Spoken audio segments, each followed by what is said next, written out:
All members of the committee are present. We have an agenda before us. Are there any amendments to the agenda?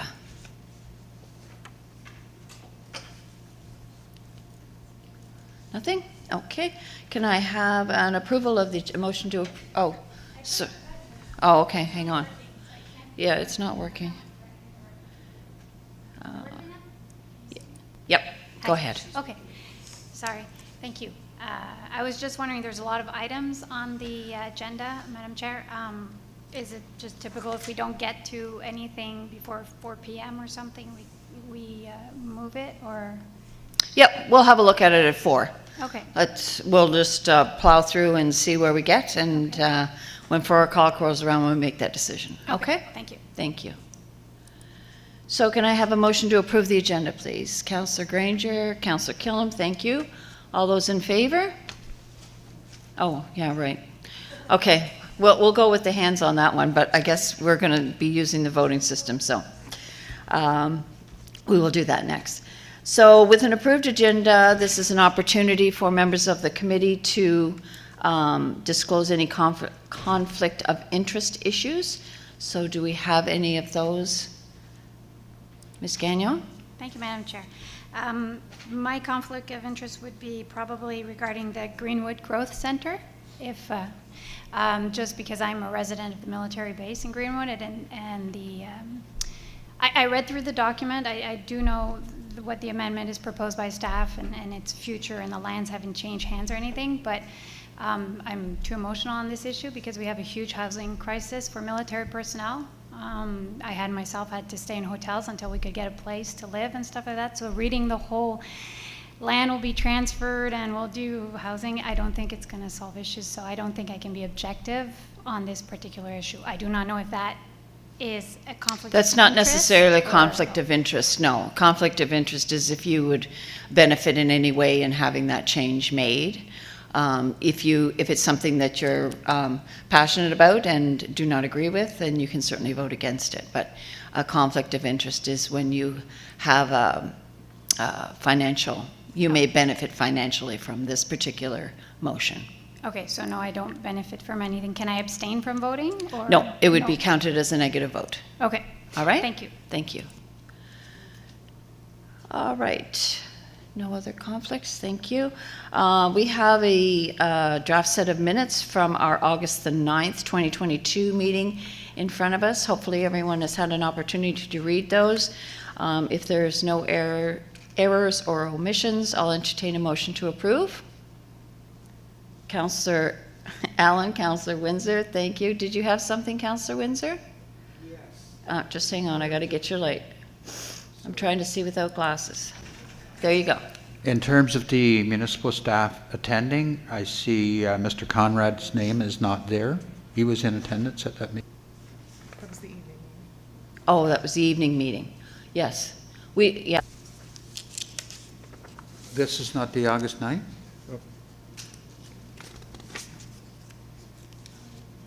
Maybe I'm wrong. I thought he made the presentation. He did to the draft secondary plan in September. Yes, my mistake. Okay, so Trish apologizes. We'll make that change. Motion to approve. We have Councillor Allen and Councillor Windsor as moving that, and so we will. Thank you. And it'll just take a minute for those results to come up on the screen. Was there any business arising from those minutes that anyone wants to bring forward? Approval of the Kingston Area Advisory Committee members. Can I have that motion? Yeah, I was sort of waiting for it to come up on the screen. There we use this. We're just following responsible organization members for 1-year terms, and Lauren Avery, Commissioner Larder, and citizen member Paul McNeil. Can I have a motion to approve?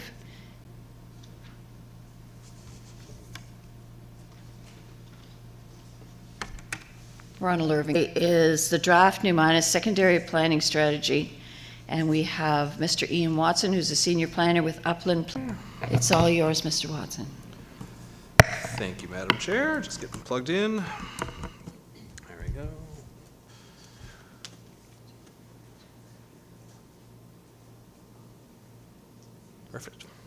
Good to go. Thank you, Matt. Relatively brief, but we're here to talk about the Vision New Minas, Growth Center of New Minas, areas of New Minas north of Highway 101, as well as the areas south of the Highway 101 that were added to the Growth Center in the recent plan review. I'll refer to that area as New Minas. So just a quick reminder as a bit of project history, the village boundary expanded in 2013. Those areas were brought in to the Growth Center, which is a planning boundary. They were put in the holding zone at the time pending initiated a project to plan those lands. We were hired in early 2020 to oversee that project. We started off with some early visioning engagement to get people's ideas for what's valuable to them in their community of New Minas, what's their vision for the future. This was supported by 4 technical studies on various topics like market demand and traffic. And we put together a summary and scenarios report that we took out to public workshops in the summer of 2021. We took the feedback from those workshops, drafted a secondary plan, took them out to a second round of public workshops in March, refined the drafts coming out of that, and the village and citizen representatives appointed by both. We took the results of those workshops to the working group with a recommended draft. Discuss the draft secondary plan with you. After a variety of discussions, PAC made a motion in August to hold a public participation meeting on the working group recommended draft. So we held that public participation meeting here in this room in the evening of September 13th. A motion from you to move this forward to council. But before we do so, just as a quick summary on that public participation meeting, we had two speakers from the public, or rather one from the public, and they wanted to address to PAC. The first was stormwater. The speaker highlighted that it's currently a development of New Minas South may worsen this, and so we need to make sure we're addressing that in our planning for the community. In the draft secondary planning strategy, there is a requirement, the standard is minimum setbacks, how far you have to be away from the street, but we've also implemented in the draft maximum setback of 50 feet of how far you can be from the street. For example, if there was a parking lot to the side of the building and the building was turned sideways to put its front entrance on the parking lot, you might get a side or a back of a building facing the street. The other concern brought up was the daylighting of the stream at the County Fair Mall. There's a requirement in the current draft secondary plan to daylight or bring that stream above ground rather than enclosed in a pipe, at least for half its length, as both a stormwater infrastructure and a potential amenity.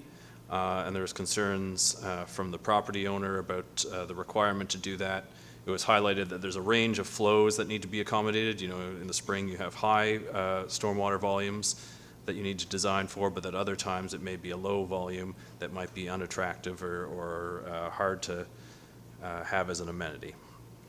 So that was the kind of the main extent of the concerns brought up at the public participation meeting. And I'm happy to answer any questions on those if they come up in the discussion.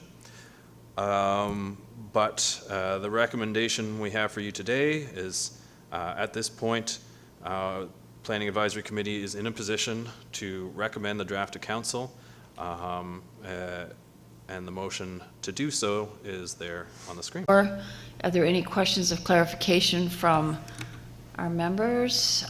Councillor Windsor. Thank you. Thank you. It says it's on. Hang on. Go ahead. Thank you. And I just have a question on the daylighting of the stream. And I'm just wondering how much engineering consultation work went into making that recommendation? Through engineering consultation work in which sense?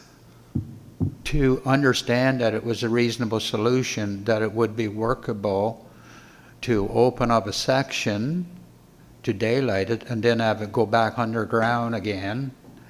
And with it open, whether it collects more water from the pavement than the further downhill section could handle, et cetera, et cetera, et cetera. Through you, Madam Chair, so it was something that was talked about, I guess, casually with the municipality's engineering department as something to see if it was reasonable. It's, you know, the expectation would be on the developer to do the engineering work. It's certainly possible. Anything's possible with the right design, I would say. And that would be an expectation of the developer to do that work in exchange for the, I guess, substantial extra development rights that are permitted on this site compared to anywhere else. Does that presume that the developer owns the property on the other side of the road as well, where it's going under?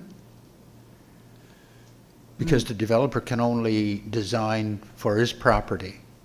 It's going to go through the same drainage under the road owned by a Mr. Cadre. Yeah, through you, Madam Chair, there's certainly ways to deal with that within the developer's property. You can do things like detention ponds that store. I think of the Canadian Tire site in New Minas. There's stormwater to let it out at a slower speed that meets the downstream requirements or capacity downstream. Through you, Madam Chair, to the committee, yes.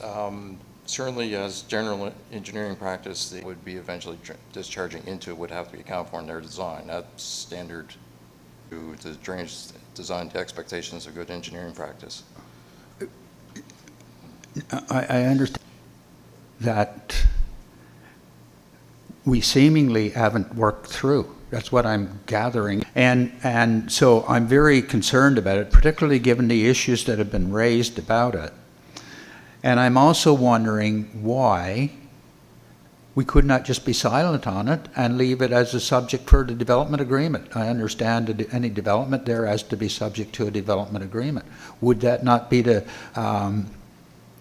and we talk about retaining ponds and holding tanks. That's different than retention ponds, which is going to use up more of the property. So my question is, could this not be left to the subject of discussion of a development agreement as opposed to being particular to it? And the village, and the presentation by the village was based forward. So I don't understand why we could not, if it was reasonable and feasible and we're going to do a development plan, could we not make it subject to the discussions of a development plan so that all reasonableness will be worked out during that process, as opposed to be doing this now without the benefit of the engineering work that should be done before we enshrine it and impose it on our landowner there. There's a straightforward way to go there. If it's reasonable and doable, it would be and could be subject to the development agreement that has to be done. And we wouldn't be boxing ourselves in contrary to what the wishes of the village is, doing that before you do that. Because it has to, what we're talking about is daylighting a section, opening it up somewhere. So if it collects more water than the current system can handle, it seems to me it's obvious that it's got to be, there's only so much water in a storm, the rainstorms that you get, that's been mentioned. Or to cause someone to put, so it seems to me that this is a problem and we can avoid it by leaving it as a, so it would be my recommendation that we not put this in and that we leave it to the subject of the development agreement, which we're saying the property would have to be done by development agreement. So we've already.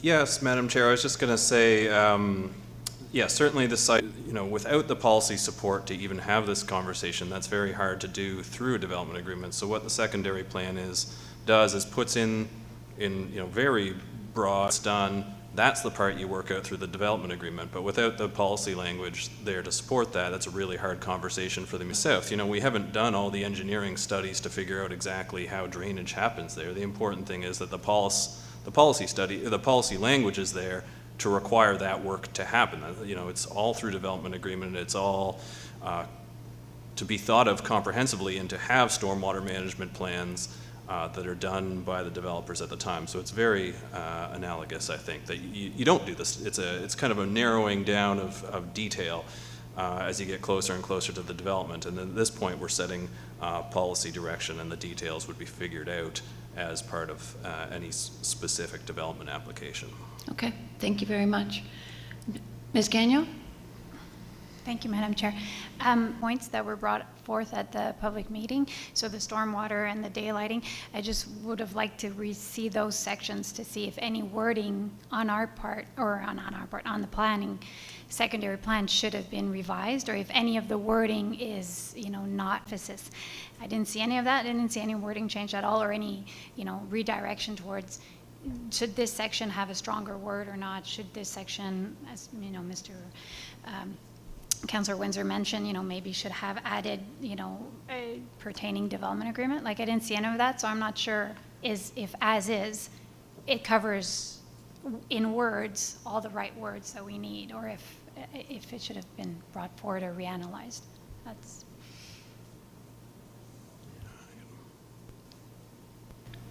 I would remind everyone that we are the Planning Advisory Committee. The motion before us is simply to pass this as is, or with changes, whatever the committee chooses to do, to Municipal Council. Municipal Council will go through this again and again, first reading, second reading, public hearings, before any decisions are made, but the ultimate decision lays with Municipal Council. So Mr. Watson has brought up the points that were brought to us through the public hearing. Those will go in to the package that goes to Municipal Council, and those will be taken into consideration when Municipal Council debates this. Okay? So, Councillor Windsor? He referred to south of 101. Through you, Madam Chair, no, not specifically. The municipality has a policy that drainage would be net zero run agreement process. I guess what we did speak to in the secondary plan is that drainage would be done holistically and comprehensively for a phase, that you would look at a whole phase and design that appropriately to deal with the stormwater in the whole phase, was the specific requirement. I would say it was analogous when we got specific here. The same general rules could apply here. We anticipate to be now in the future with drainage. But here, the difference is we're a prescription here to councils relying on us to make our recommendations. Yes, they will do the review, but they're relying on us to sound out that we not prescribe daylighting, but that the general practice of good drainage, as we have in our policy, supplies.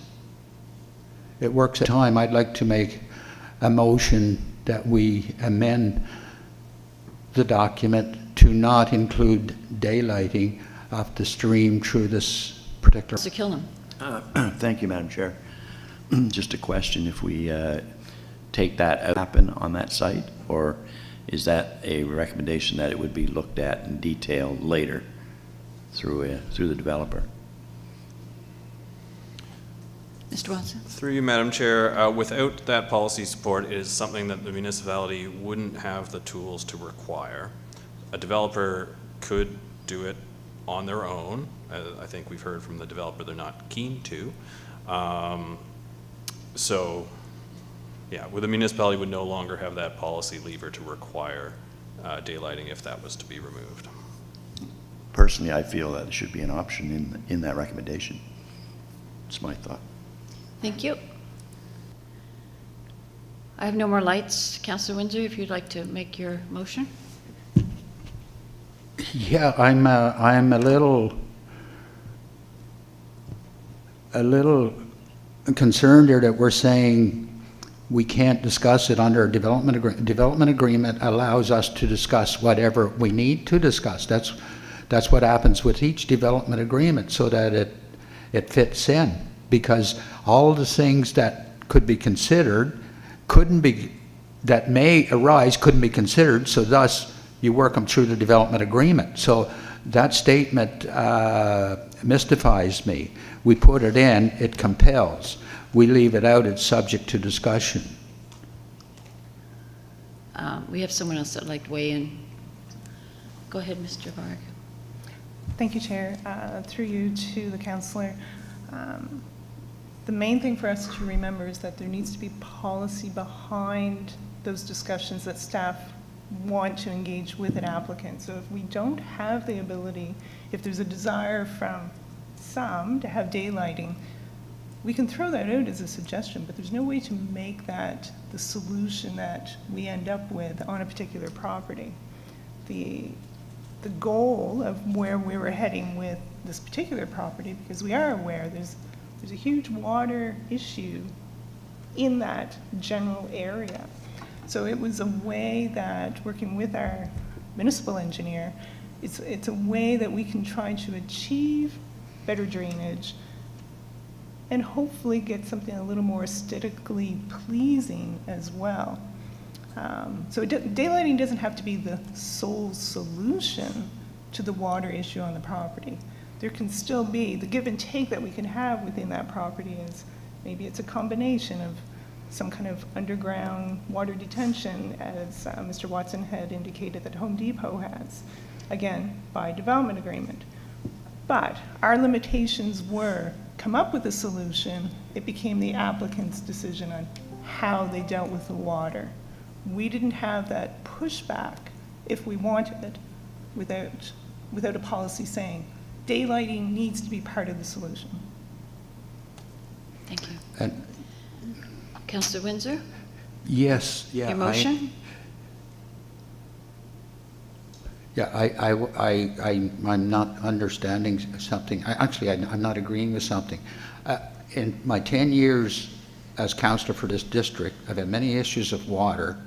I've never had none in this particular area. Not one complaint. Councillor Windsor, can we have your motion and then we can debate it, okay? Okay. So I would make the motion that the plan as drafted be amended to not prescribe daylighting through off the creek in any portion through the County Fair Mall property. Okay, do we have a seconder? Councillor Allen? Debate. And I would, okay. I'll let you speak last, Mr. Councillor Windsor. Ms. Gagnon. Thank you, Madam Chair. I don't really want to ask this question, but through all the consultations and the whole working group that happened before, was this point of daylighting not brought forth and discussed among the group? Because we've gone through all kinds of other things about the group. So I'd like to know what was discussed with the whole group in the consultations prior, please. Through you, Madam Chair. So yes, this was in the daylighting was in the draft secondary plan that was brought forward to that second round of public engagement. It was something that was highlighted in the presentation. I think it's fair to say there was general excitement about it, or at least yeah, it seemed like a good thing from people's perspectives. There was, at the time we made a change, it wasn't clear.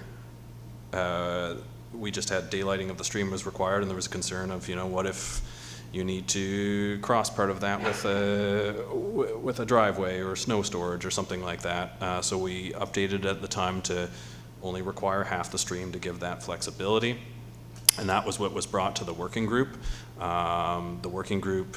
Okay. Mr. Morris. Thank you, Madam Chair. Just after hearing the director's comments, I just have a question. I can't recall if we spoke about this before, but the intent of the daylighting, is it stormwater management or is it beautification and amenity, or is it both? Sorry. Thank you, Madam Chair. I may call upon Director of Engineering, but it's really both, but water being the first, with the aesthetics being a byproduct, might be a better way to describe that.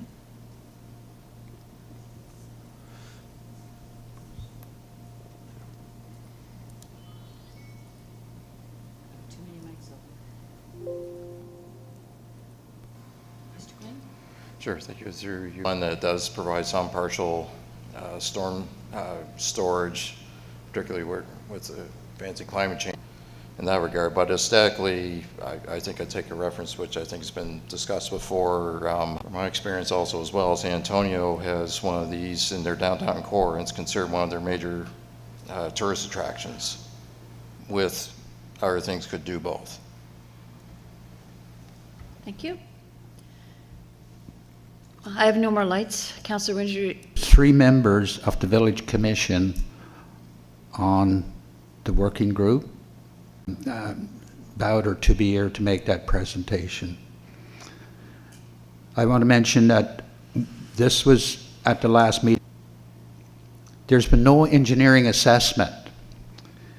Concerns that I have heard raised was you're going to get all the bags, the garbage that in a major parking lot like that. I've seen places where you've got to have something to screen what goes into the, then when it goes, going to flow back underground. Those are concerns that's been raised. The screens are going to plug, and then you're going to have flood. Animals out, pets out, and garbage out. And the leaves and the things screen up, and you got, none of this has been talked about and considered, other than people have raised the concerns. There was no mention of storage anywhere along the way, reservoir ponds or tanks, which is a big deal. It hasn't been there. And if this, there are places that it's done, but if it had to go back on, if this was going right through to a ravine and dump into a ravine, that would be one thing.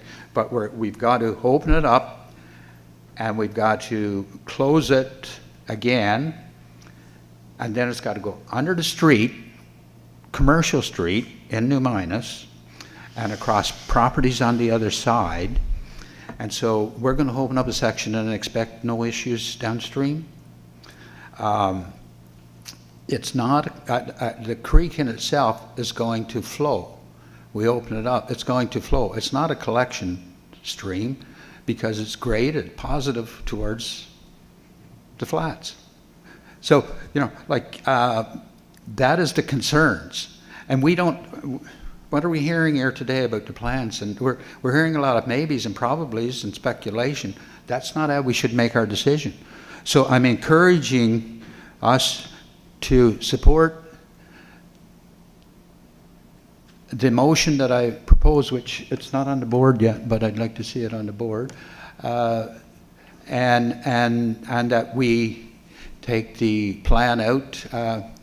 We amend the plan to not have a prescriptive piece in there on a piece of drainage. And I never heard of a flooding issue. It came up initially as it would be very nice to have. Aesthetically was the preliminary discussions on that.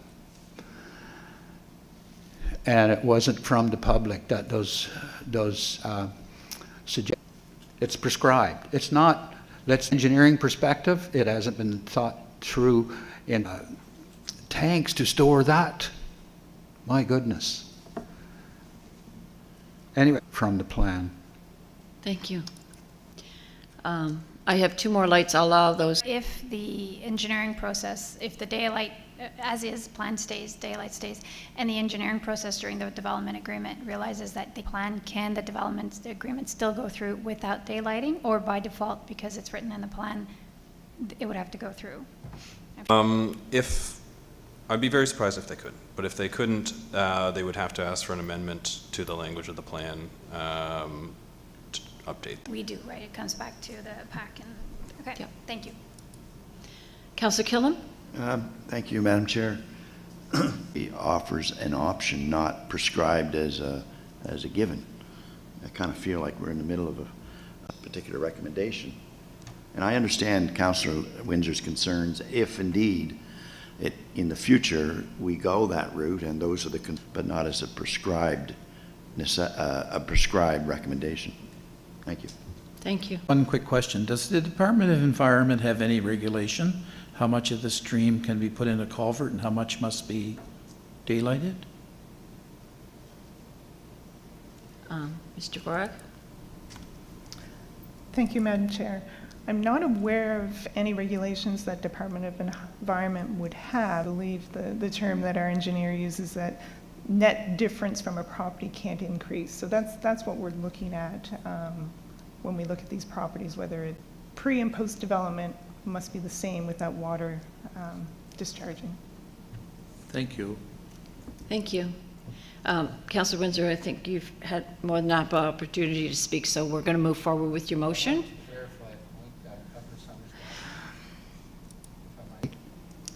Yep. Okay.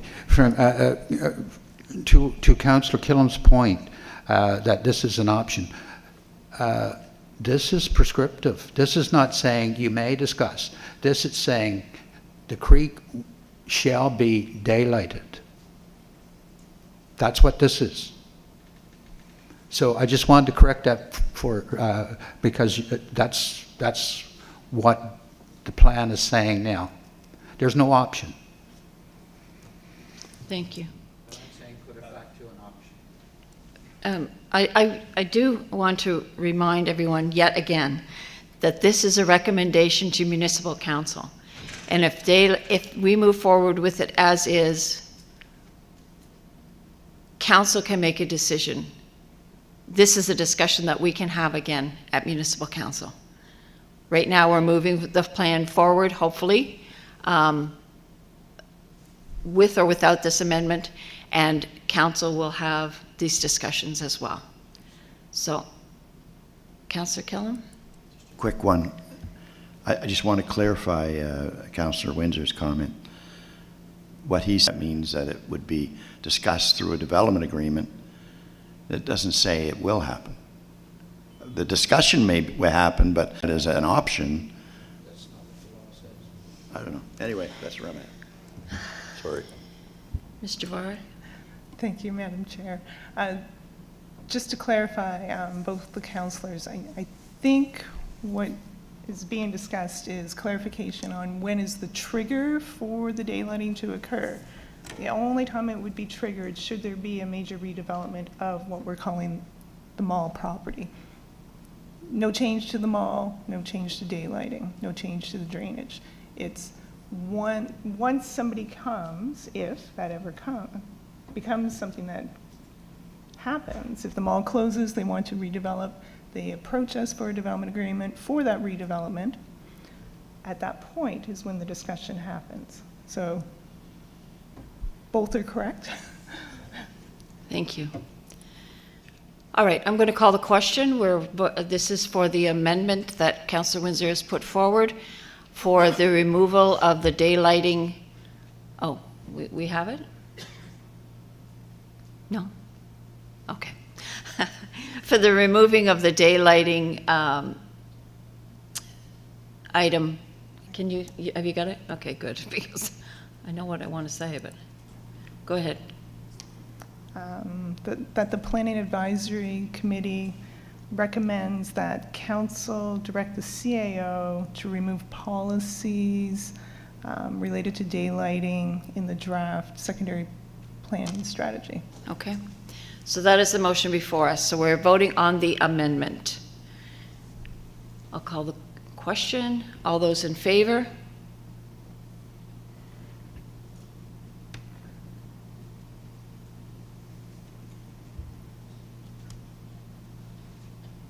Motion is defeated. Thank you. So if we could have the other motion in front of us, please.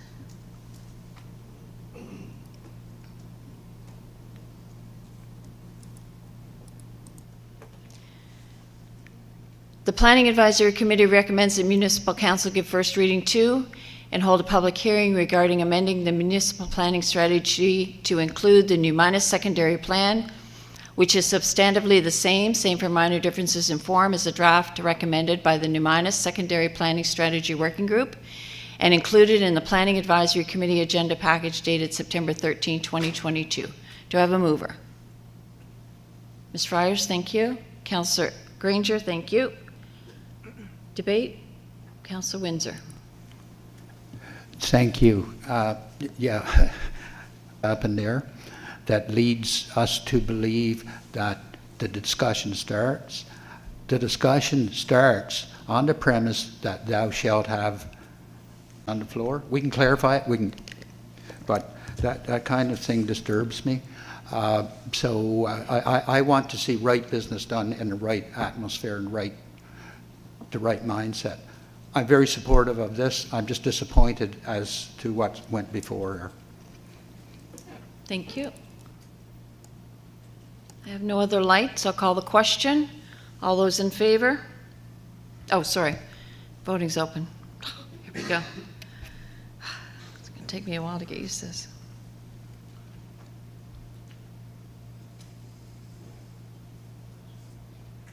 That's unanimous. Thank you very much. The next item of business we have before us today is Municipal Planning Strategy Amendment for the Greenwood Growth Center boundary. And that is Mr. Watson again.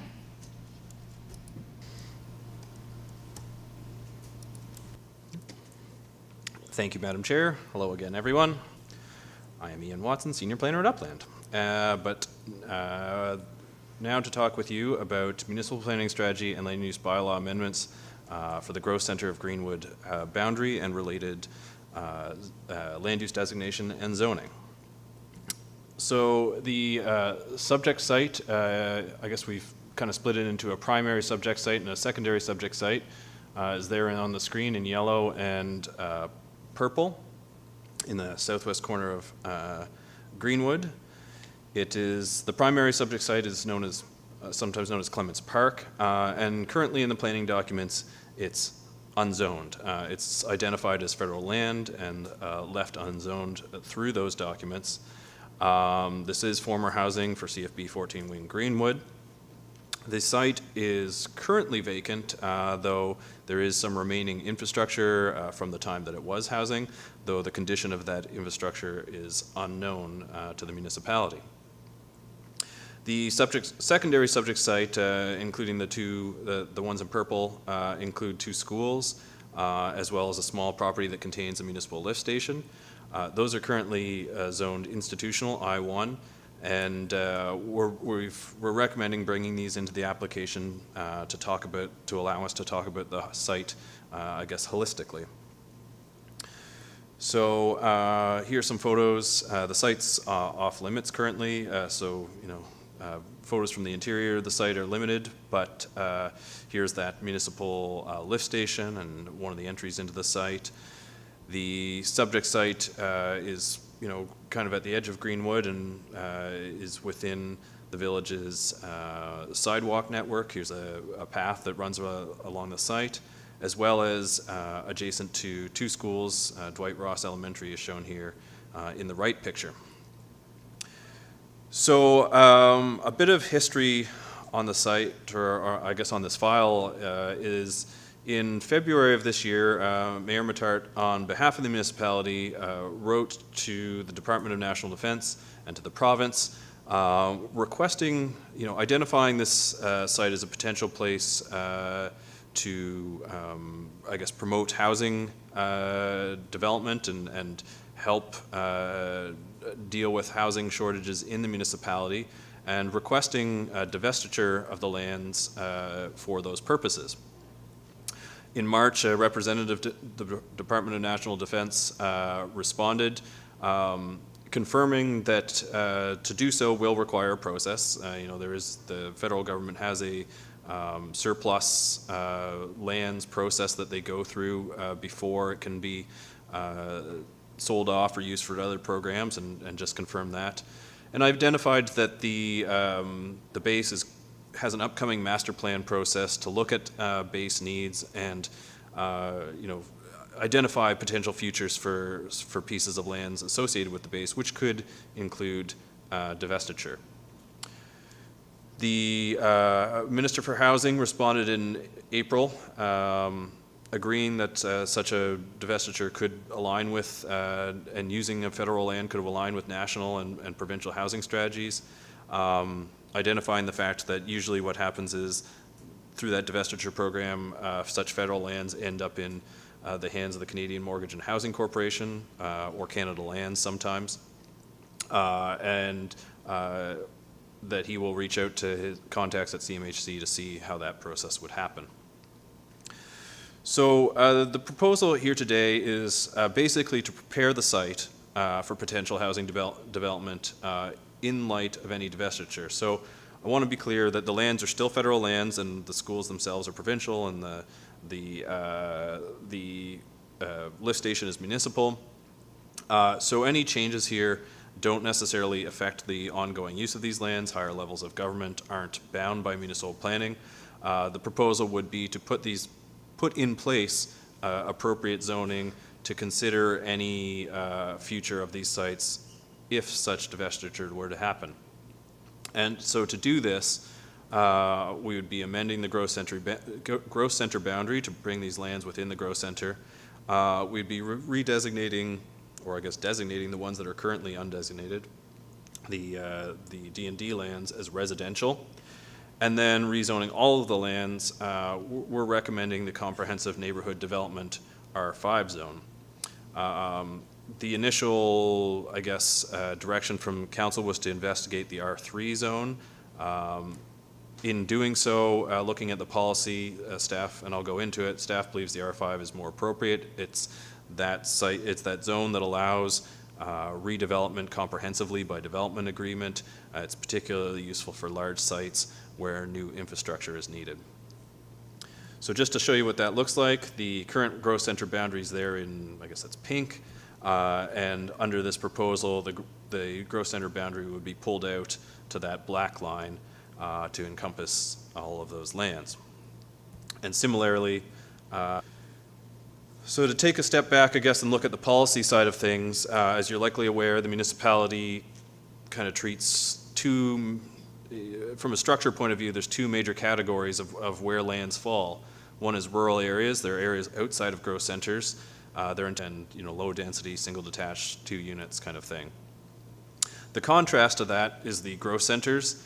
These are the areas where the municipality intends to, as the name says, they have often, and this varies from gross center to gross center, but central water services or central sewer services, central water services, active transportation infrastructure like like the trails or sidewalks, community facilities, rec facilities, educational facilities. Subject site certainly has many of these in bounds, or abound, I guess. Central sewer picture, there's active transportation infrastructure nearby, and 2 schools right within the subject site. And actually we're, the gross centers, in thinking about those gross center boundaries, the municipal plan has networks. So again, trying to keep that growth contained to avoid impacting rural areas and also to make our infrastructure really efficient. Is that any boundary adjustment be in accordance with the policies contained within the section, which were the ones I just went over. They were identified at the time of the 2019 plan as, well, if we're thinking about gross discussions leading up to that plan, it was seen as clearly federal land, and is that the lands to be brought into the gross center, if they are agricultural A1, that they're subject to an agricultural impact assessment. In this case, the lands are not zoned A1, and that criteria would not apply. Gross center boundary, and to bring these properties into a gross center, they meet that description quite well. If that were to happen, again, staff would suggest the comprehensive neighborhood R5 zone. This is intended for integrated and comprehensive planning of new large-scale neighborhoods by development agreement. This zone is appropriate for locations that are environmentally sensitive or prominently located within an established community, or where an innovative development form is desirable. And then the specific policy support for that are that, again, large-scale and comprehensively planned neighborhoods in particular areas that are larger than 5 acres in size would benefit from a public planning process and need to be well all of those criteria quite well. It's a large site, over 140 acres. It would benefit neighborhoods and areas, and particularly from infrastructure perspective, looking again at what existing infrastructure there is, how much of that can be reused, and making a comprehensive plan for infrastructure on that whole 140 acres would really benefit from this R5 zone process. It has broad discretion in what that plan says, and you can amend a plan without, again, it's the highest document, so there's no guidance specifically on how to do that, except we do have in Nova Scotia statements of provincial interest in the Municipal Government Act, as well as minimum planning regulations. And those statements of provincial interest, any municipal planning strategy, water and flood risk area statements of provincial interest do not apply. We're not in a drinking water area, nor are we in an identified floodplain. The agricultural one does. So the site is mostly non-active class 4. So in those cases, the statement does not, they have historically not been used for that. They do have limited protective. They are hemmed in by a lot of existing infrastructure. The size is quite small and fragmented. And really, when this province looks at these statements of provincial interest, they're all in balance with each other. If an impact on one has strong benefits in others, maybe that's appropriate. So in this case, there's a strong opportunity to meet the infrastructure and housing SPIs, and we believe as a staff that, that would be, that the impact on this small area of agricultural soils would be offset by the infrastructure and housing SPIs, which are efficient use of infrastructure. Again, in this area, we have existing services in the area and on site that can be used to their fullest by looking at this site. And then certainly from a housing perspective, 140 acres of new potential housing, close to established services, close to schools, close to commercial services, and done through a process where we can look at different housing densities and needs to meet the different housing needs, certainly strongly meets that statement of provincial interest. So on the balance, we're of the opinion that this is appropriate within that framework of the statements of provincial interest. So to hold a public participation meeting, much as we did for New Minas, to take the amendments out and have a public meeting here at the PAC before you make a recommendation to council. So that would be the first step, and we are recommending that you undertake that step. Thank you. Questions of clarification? Councillor Granger. Thank you, Madam Chair. Through you. Mr. Watson, what does prepare the land mean? Through you, Madam Chair, in this case it would be solely in a policy context, that the policy is in place, that if these things that are beyond the municipality's control come to pass, the municipality is ready from a policy perspective to move forward with any potential housing developments. And we're not doing this process after the fact and waiting a couple of months before any of that can happen. Thank you. Thank you. Thank you. Ms. Gagnon. Thank you, Madam Chair. On that point, does that mean that, does it further advance the provincial initiative, or it doesn't? Like once this passed through council's and all that, does that kind of give a green check mark so that then the provincial can move forward, or it doesn't affect what the province might do after? Through you, Madam Chair, yeah. So, the province and the federal government, they're above municipal planning, and they'll do what they do. And certainly they look at, I think, municipal planning sometimes as a guide. This is what the community's saying. But this would kind of be, this would be setting the municipality up to respond to anything that comes, the other direction. If this were to be deemed surplus and what's the word? Not disposed. Divested or? Yeah, divested, thank you. And divested, and the province identified it as a potential, meeting these needs, we'd be ready to go at the drop of a hat rather than then having a multi-month process to get the municipality's policy up to speed. Okay. For the committee, for those who can't see the area, it's close to Provincial Road, and the section close to Provincial Road looks like it used to have property, so it's very flat with grass regrowing and trees regrowing. The rest has a lot of forested area.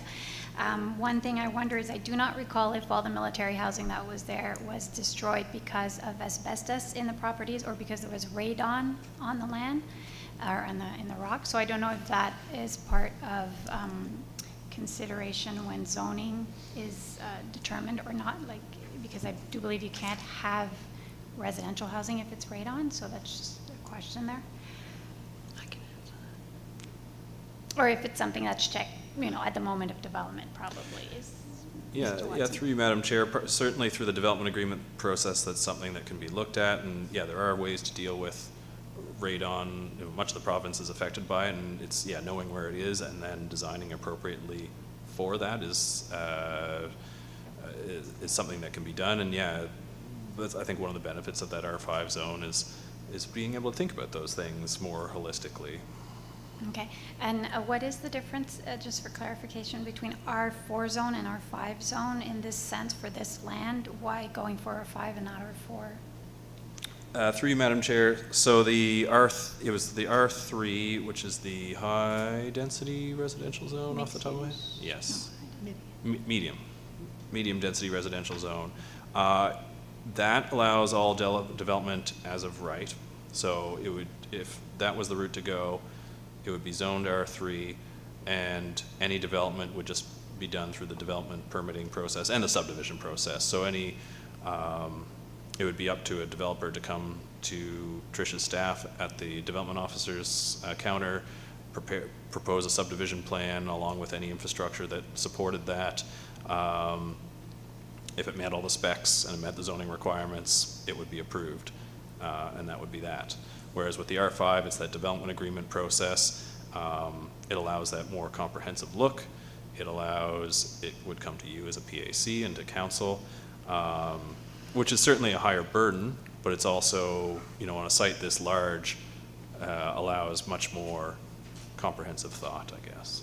Okay, because the infrastructure for water and sewage is there, but it's probably pretty old like the rest of the base. But water-wise, it should be good for Greenwood where it's going for that. So it's good that it would be by development agreement to look at that from that point of view. Okay. Thank you. Councillor Windsor. Thank you. I have a question, Ian, through you, Madam Chair. Is there contemplation that the federal government, if they decide to surplus the land, would surplus it to the county for market price to never give up anything free, or they would put it through a public tender process and it'll be privately owned at the end of the day? Through you, Madam Chair, I wouldn't presuppose how the federal government would go about that. Certainly they have a variety of options that they can do. The one that I'm most familiar with is Shannon Park in Dartmouth. In that case, as an example of how these things go, that was similarly former military housing. It was all torn down. They have surplused the land. As part of that, there was an Indigenous lands claim that dealt with Indigenous lands, and part of those lands were turned over to the local nation. The remainder lands were then divested to Canada Lands Corporation, who is an arm's length government crown corporation whose sole job is to deal with surplus federal lands. They have done a master planning process very similar to, basically a development agreement process through the HRM. And what they're doing in that situation that they found best was they're going to be the developer and build the infrastructure and then sell plots of land off to the private sector to do housing. And, again, that is one example of how it's done. As a federal government, they do have, I know Canada Lands has policy mandates for things like affordable housing and that kind of thing that they can include in their contracts if they go that route. But yeah. Okay, Councillor Windsor?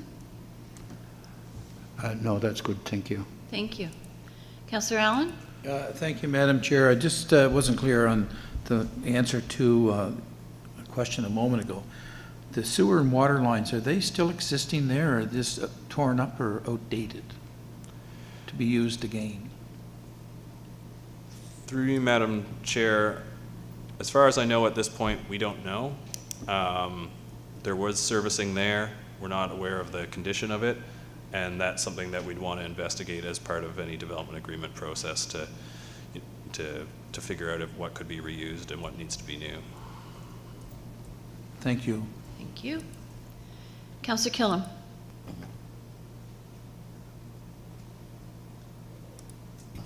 Oh, There you go. sorry. Thank you, Madam Chair. I'm just curious as to whether the whole subject of Indigenous land rights are applicable at all on this federal piece of land as we know it. Has there been any discussions with First Nations at all? Just a question. Through you, Madam Chair, not through our process at this point, but certainly as part of the federal divestiture process, that would be a component of their process to identify any of those and settle those claims as necessary. Thank you. Thank you. Ms. Gagnon? Thank you, Madam Chair. From my experience in Manitoba and Winnipeg, when the federal government's been doing this all over the bases, all over the country, and generally First Nations have the first discussion point, I guess, when it comes to that. So at least I saw that happen in Winnipeg, except in areas where it's very urbanized around the base and it's already very urban, then generally there's sort of already been provincial processes through that play. So I don't know how it would play here, seeing as it's unceded Mi'kmaq territory, but it could go that way for sure. I don't know, I think it's, if I may, Madam Chair, I think it's fine to the rezoning to 5 for comprehensive neighborhood development. It's definitely an area where more housing, ideally it would be military housing, make our life easier, but housing is definitely something needed in Greenwood because of the shortage of military housing creates a very uneven playing field, and homes have become very unaffordable for the residents of Greenwood that are from there, that have lived already there. So affordable housing in Greenwood would be good for the people of Greenwood, and by default of not being able to just live in a military house, an affordable private house would also be good. So the zoning seems appropriate to me for the area where it is and the demand on housing right now in Greenwood. Thank you. Thank you. I have no more lights, so the motion in front of us is that the Planning Advisory Committee hold a public participation meeting regarding the proposed amendments to the municipal planning strategy and the land use bylaw to include the land primary subject site PID 555-12149, 5507-297, 555-07313, 553-08928, and 555-07305 in the growth center of the Greenwood boundary. Did I read that right? Yeah. Redesignate the lands as residential on the future land use map and rezone to comprehensive neighborhood development R5 zone on the zoning map. To rezone the secondary subject site PID 55490163, 55490171, 55489-330, and 555-12131 to comprehensive neighborhood development R5 zone on the zoning map, which will permit comprehensive residential development. Do I have a mover? Mr. Morris, thank you. Councillor Windsor, thank you. Councillor Windsor, debate. Thank you, Madam Chair. I'm happy to support this. I know way back our motivation when we were looking at the options that may be available to this council to help deal with housing issues. this initiative was undertaken, and I think it's a great initiative. There's one little nagging comment I've had, and I've had it a couple of times, and that is when we make developments comprehensive, which means they're a big picture development.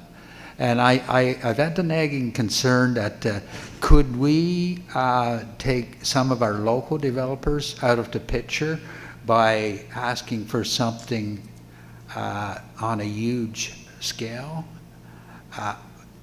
Nobody has ever talked to me about it. Nobody's ever raised a concern, but it's been in the back of my mind. And so I presume it probably presumes,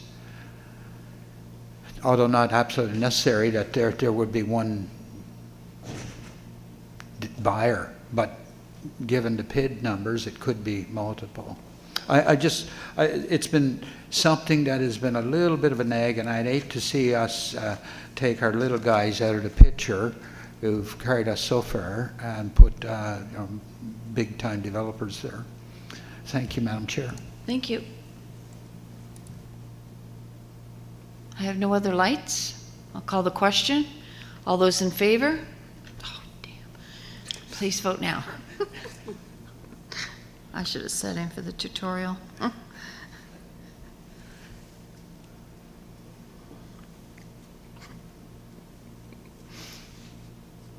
That's unanimous. Thank you very much.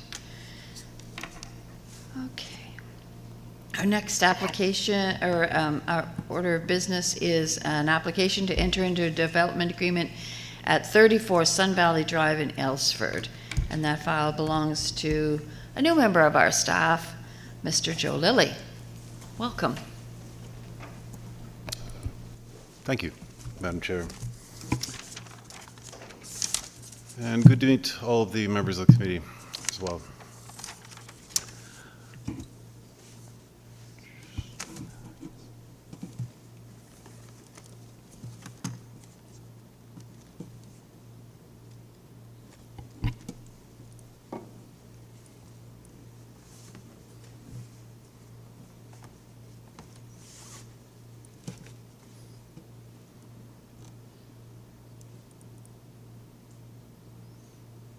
Technical problems.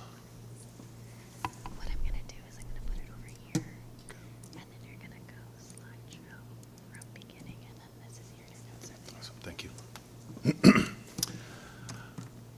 This is an application to enter into a development agreement to permit a change in a farm supportive use to a warehouse use for a portion of the property at 34 Sun Valley Drive.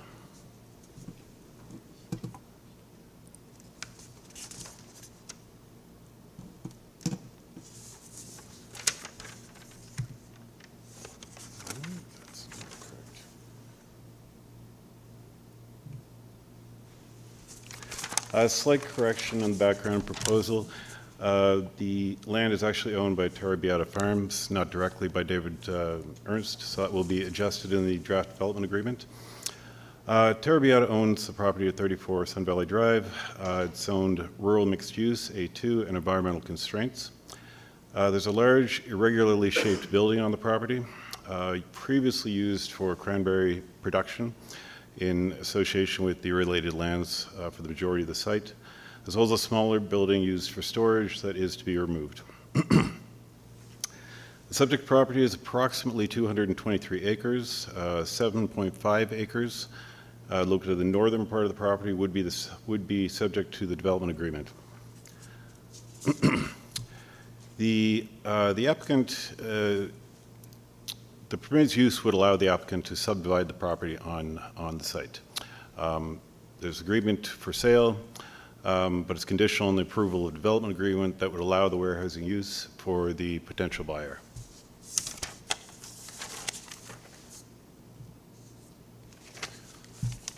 The location for the site, roughly.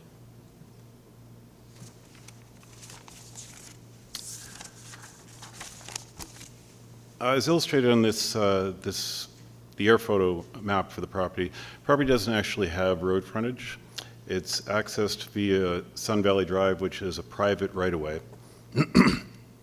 For this reason, and a number of other properties are also accessed via the same route. For this reason, staff asked the applicant to provide a legal opinion on the use of that right-of-way into the future if the development agreement was approved and a legal opinion was provided and said the right-of-way would remain valid. So you can see the zoning for the site. The subject property is relative, it's quite a bit of O1 zoning, environmental constraints, as well as rural mixed use. There are no A1 zoning, so it's not border any A1 zoning. There is some across the street as well. It's more of a detailed site plan for the site. You can see the building, the smaller building to be removed is indicated to the near the bottom of the drawing. The property borders the Annapolis River to the north, and again, would basically remain, it's not, no other buildings are being proposed. This is what is being proposed for the site. Just essentially the, the allowance of this area to be rezoned, or not rezoned rather, the particular use to be permitted prior to the, and the building would be removed prior to this subdivision of the property as well.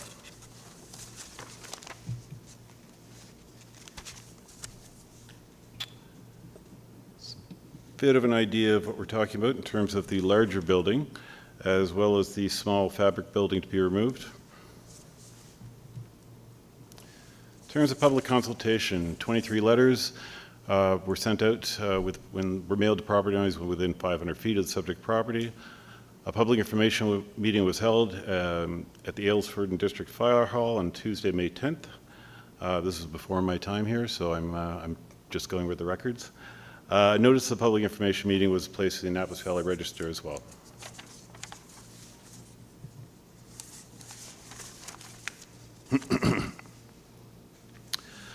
This is just a bit of the enabling policy that allows council to eventually consider the change in use, a non-conforming use of land or non-conforming use in a structure to another use not permitted with the underlying zone.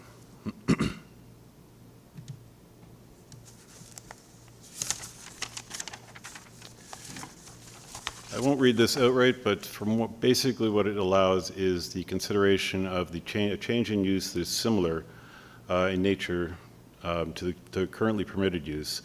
Farm accessory, farm supportive use rather, to warehousing use is relatively similar in terms of what the property would be used for, and it should be considered.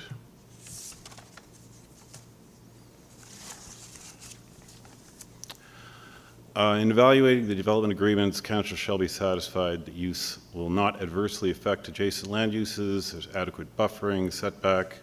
The use is not obnoxious in terms of noise, odor, dust, that sort of thing. Maintenance and appearance is acceptable, and it meets the general criteria set out in section 5.3. In this case, the building has significant space between it and any other structures, as well as the proposed property lines, excepting the southern one, which would be acceptable, and once the smaller building would be removed.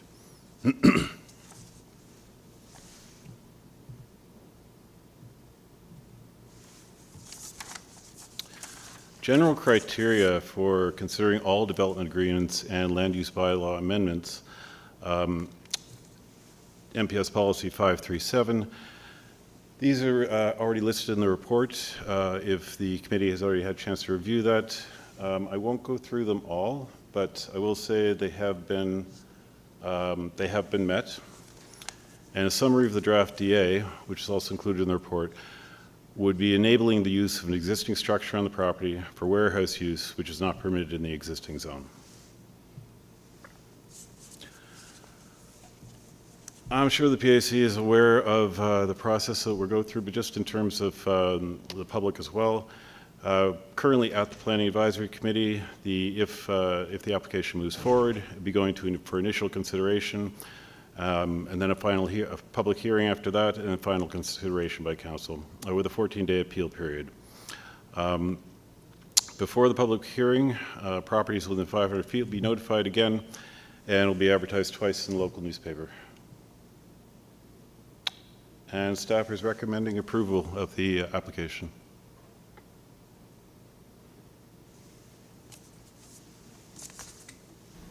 Thank you, Mr. Lilly. Are there any questions of clarification from the committee? Councillor Killam? Thank you, Madam Chair. I was just curious as to how the public information meeting went. Was there opposition, or was there nobody there, or that kind of thing? Oops. There. Madam Chair, through you. The public information meeting was before my time with the municipality, so I don't have an exact answer for that. I do know that no public comments were received in terms of at least written comments for the file. Thank you. Did you want to answer that? Just to follow up on that, sorry, we should have had that ready for you. What we can do is make sure that that's part of the presentation at public hearing. Ms. Gagnon? Can you hear me? Yeah, okay.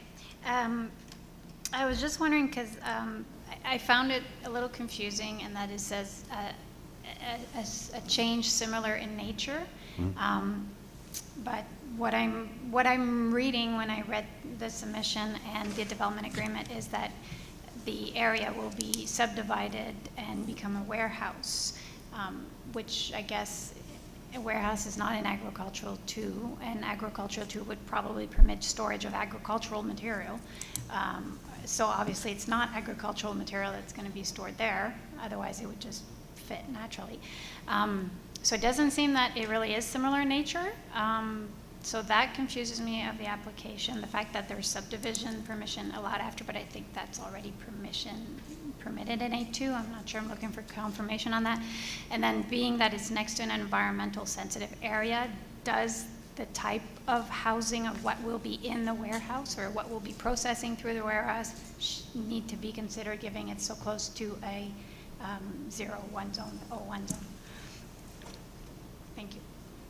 Mr. Forrick? Thanks. I think I'll help Joe out a little bit on this. In terms of the proximity to the 0-1 zone, it's not, the structure is existing, so it's not within the 0-1 zone, so environmental constraints or additional engineering have not been placed on the structure, given that it is existing, and it, from a planning perspective, the type of activity occurring is similar, but you're right, it's not the same, but it's similar in nature. Truck traffic, that type of thing, storage. The second part of your question, sorry, was? Well, I guess it was a processing plant as well as storage of cranberries and agricultural stuff, and now it'll just be a warehouse. And I guess the question was, yes, I know there's not changes to the building, and I know we can't dictate what's in the warehouse, but is anything that's going to be in the warehouse can leak into the environment going towards the river, that kind of stuff was the reason I was wondering about what goes into the warehouse next to it, because it's still an A2 zone, but we're just doing a development agreement, so I'm not sure what rules might apply to protect. That's right. So that would be outside the scope of both our ability as well as the DA. Oh, and I did recall that your second question was about subdivision. Yes. So without the DA, the current rules would not permit this lot to be subdivided. So this agreement is enabling the subdivision. So no DA, the 223-acre lot would remain. So it is an added permission we're enabling through this agreement. Is it important for us to know why it wants to be subdivided? We're not changing the zoning, so I guess it doesn't change the nature. It's typically because of the change of ownership. Okay. Would be the main reason why somebody would want to subdivide off a portion. And then once it becomes a warehouse in an A2 zone, if it changes owners, the development agreement still applies to the land itself and not to the owner. That's correct. So then if later on new owners want to change it from warehouse back to agricultural uses of some sort, Is that another amendment process, or is how? No, how we've that work? pre-thought that. So anything that's permitted within the A2 zone would remain to be permitted with the agreement in place. Okay, so it could go back to being something else in a warehouse. Okay, Correct. Thank you. Thank you. Councillor Allen. Thank you, Madam Chair. I just have a question. If this proposal goes forward and it becomes a warehouse, we're not able to dictate what is stored in that warehouse or used? As a purpose? Through you, Madam Chair, that's right. We control the use. So the type of warehousing we see as an activity, and we don't control activity. So warehousing is permitted, so provided they contain their use to that, we would have no issue. Oh, okay, thank you. Thank you. Councillor Windsor? Thank you, Madam Chair, and I'm not sure, it's a general question that occurred to me yesterday when I was reviewing this material. I'm not sure when to ask it but I think I will ask it now. It relates to this particular item and the item following, Wolfville Ridge Road. The background characteristics are similar. We chose a development agreement in this particular situation, and we chose a rezoning in the Wolfville Ridge situation. The development agreement obviously puts puts a very limited picture on what can happen, and it is about a particular incident, a particular transaction, if you like, and I find this an appropriate way to bring it forward, whereas in the subsequent one we're bringing forward a zoning change, again, for a specific transaction. I don't know if the director can comment on that, or why did we end up in two. I know that sometimes there's options, and I know we've got to work with clients, but perhaps Director Trish may have something to offer us on that. Thank you, Madam Chair. In terms of, I'll try to contain my answer to just this application for now. This property, we looked at a DA specifically for this property because the C4 zone requires 100 feet of road frontage. And as you saw in the graphic, this property already is landlocked. So automatically that eliminates that option for this particular property. The DA gives us that ability to subdivide or not. In this case, that was something that was asked. So I see that it's not quite the same thing, given that this situation is different because of the lack of road frontage. Was there something more? Well, I understand your carefulness, and I was careful in asking not to start debating the second case, but it was puzzling to me, and if it is the road situation, that helps understand a different approach, and we'll see how it all ferrets out as we discuss it along. Thank you. Thank you.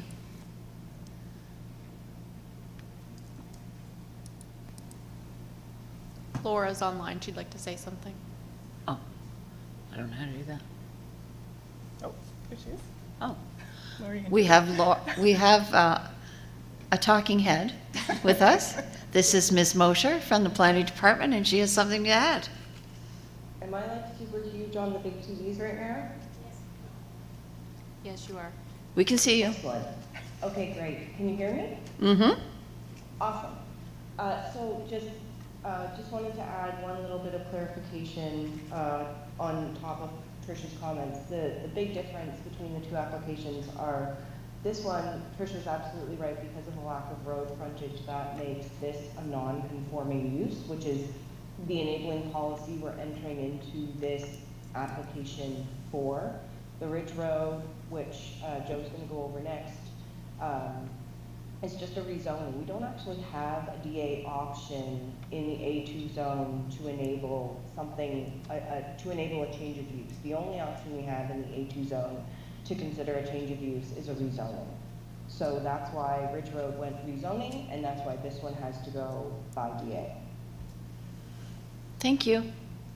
Thank you. Okay, I have no further lights. So the motion before us is the Planning Advisory Committee recommends that council give initial consideration to and hold a public hearing regarding entering into a development agreement to permit a change of non-conforming use in a structure to a use similar in nature that is not permitted in the zone located on a portion of the property at 34 Sun Valley Drive, PID 553-74086, Aylesford East, as described in Appendix D of the report dated October 11, 2022. Can I have a mover, please? Mr. Morris? Ms. Friars, thank you. Is there any debate? Not, I'll call, oh. Okay. Ms. Gagnon? Sorry, all right, thank you, Martha. Just question, are we setting a precedence with this for other agricultural 2 zones, or is this not? Okay. Thank you. Okay, I'll call the question. Please vote now. Got it.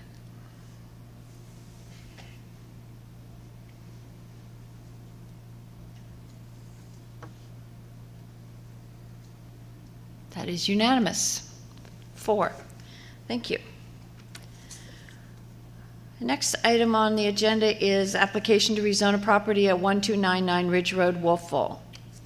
And that is Mr. Lilly's file too. And your mic is on. Thank you, Madam Chair. Yes, an application rezoning a portion of the property at 1299 Ridge Road from the rural mixed-use A2 zone to the rural commercial C4 zone.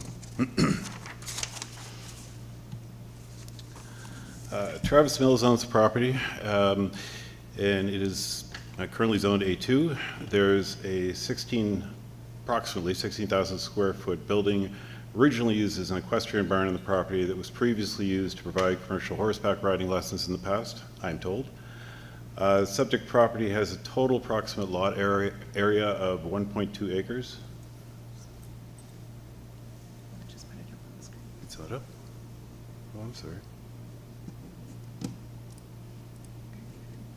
Pull it over here. Ah.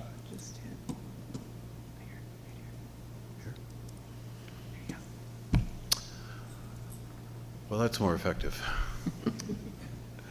Okay. 1.2 acres in total. Southern 4.5 acres being the portion considered to be rezoned, and the applicant is applied for rezoning in order to utilize the existing building for storage and related office space related to his existing construction company. Just to note, the storage being proposed in the application is an accessory use to the construction company.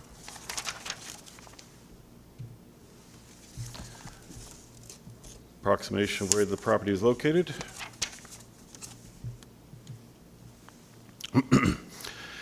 The air photo map. As you can see from the property, there are some agricultural operations nearby, nothing bordering the property, nothing abutting it. And from site visits as well as the existing tree cover and local accounts, does not appear to have been used for agriculture in any production in the recent past.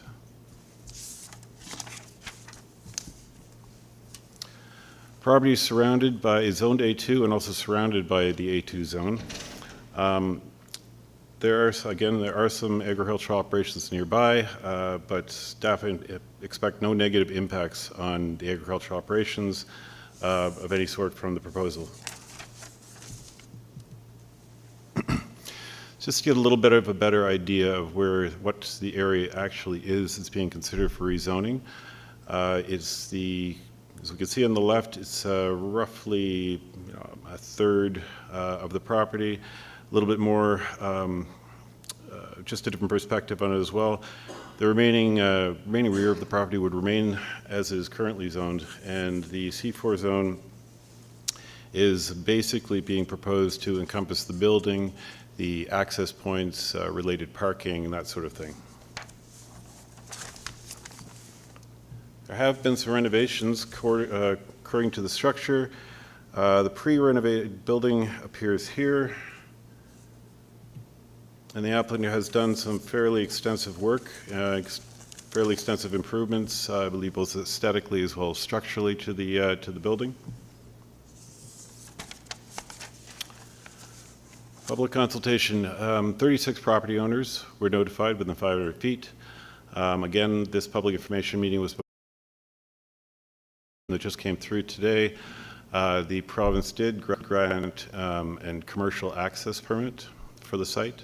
So as far as they're concerned, it's my understanding that this basically means the province they've completely signed off on any traffic impact issues. Ridge Road is a provincial road, so the province essentially has the say in how it's managed and how it operates. Municipality has no responsibility regarding design or maintenance. As I said before, the site is currently zoned entirely A2. No industrial use is being proposed, and nor is one permitted in the C4 zone. No residential housing is being proposed. No additional structures are being proposed on the site as well. And again, the property has not been used for agriculture in the recent past. Municipality did consult with the fire safety folks in Wolfville. There's no concerns with that. There were some questions about a place of worship being proposed. That is not being proposed under the application, but I believe one would be permitted in either zone, the current zone or the future zone. And no additional street lighting is either being proposed or considered as well. In terms of impact on community structure and built form, the building itself is not being expanded past the existing envelope or building footprint.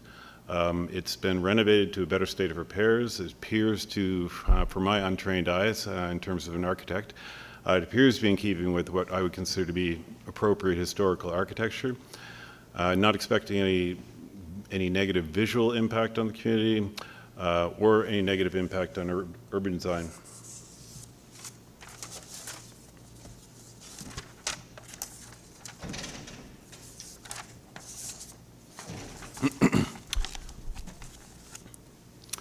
Just in terms of enabling policy and criteria, the council can consider rezoning from a rural mixed use A2 to a rural industrial or rural commercial. In this case, it's rural commercial.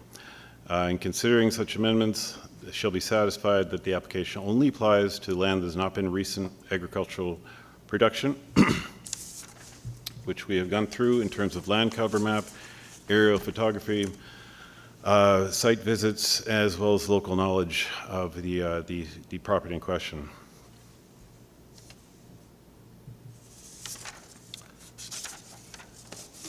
Proposal would not rezone more land than required for the specific proposal.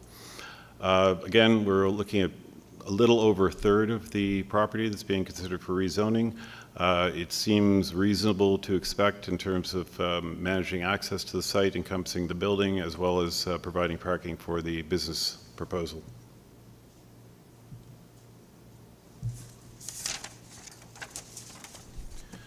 Not create undue conflict with nearby agricultural rural residents. The property does not border any existing agricultural uses. And the opinion of staff is that the proposed rezoning and use would not affect the productivity of the lands that are currently under agricultural production in the nearby areas. Also, again, no conflicts regarding traffic generation, fire safety, street lighting, or negative impact on built community form.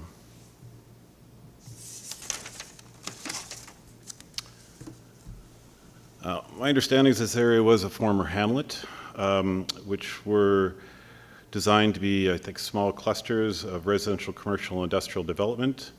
In the section 2.2 of MPS, the council does not support significant expansion to the developed area in these locations.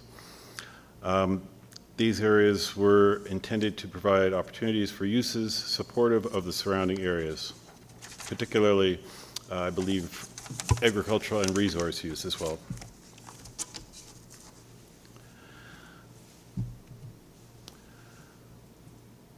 The application of the rural mixed-use zone is essentially intended to reflect and maintain this traditional mix of uses.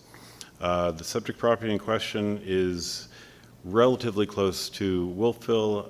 It's similar to, in terms of similar to South Berwick or Greenwich, where there are urban influences resulting from a nearby highway, more urbanized areas, this sort of thing. The proposed construction, contracting and constructions use that's permitted in the C4 zone may actually as well be less impactful than potential uses under the A2 zone. And in this, for these reasons, in the opinion of staff, the proposal does not constitute a significant expansion to the developed area and is in keeping with essentially what a former hamlet would have been considered to be, what the goals would be considered for those areas. And again, the proposed storage would be accessory use to the construction business.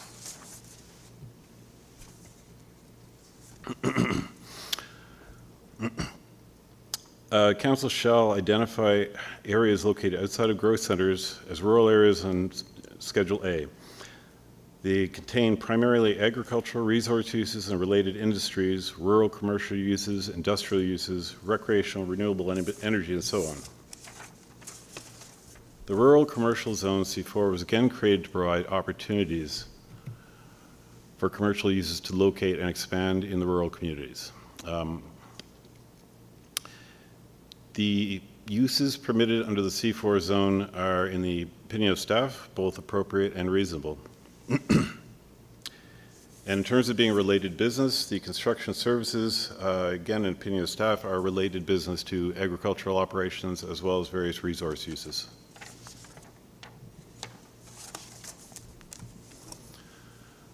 Again, council shall establish and enable the following rural zones, and this, in this case, the rural commercial zone C4 is one of those zones identified. The municipality does not pre-zone lands as rural commercial.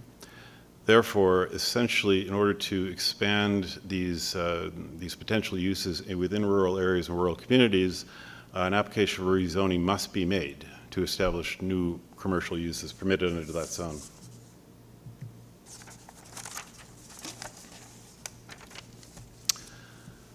Again, just another policy 2.2.8, restrict uses not related or complementary to agriculture and resource. Opinion of staff, the construction services are complementary to and supportive of various agriculture and resource uses.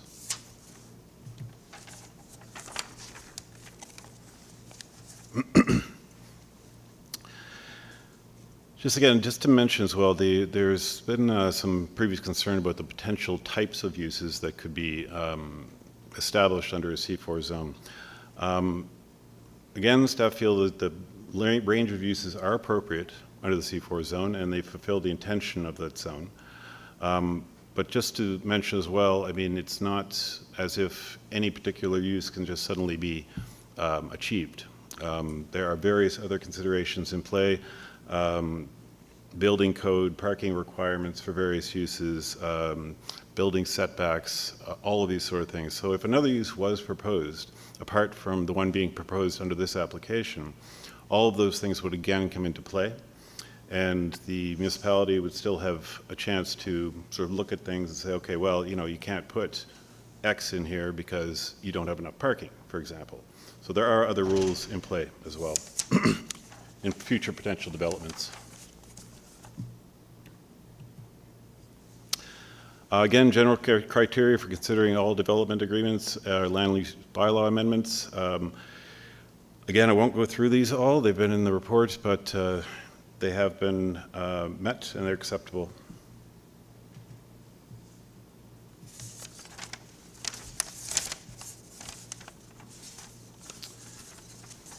We just went through this slide in the last application, but essentially we are at Planning Advisory Committee. If the application moves forward, it would go for initial consideration by council and then go to a public hearing, again with council. Properties would again be notified of the public hearing, and the public hearing would be generally advertised. If the application was eventually either approved or not approved in the future process, there's still a 14-day appeal period. Then anyone can appeal, including the applicant, if they don't believe the application decision was correct.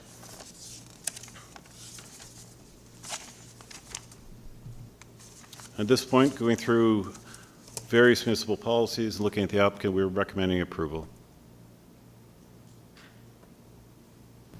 Thank you. Do we have questions of clarification?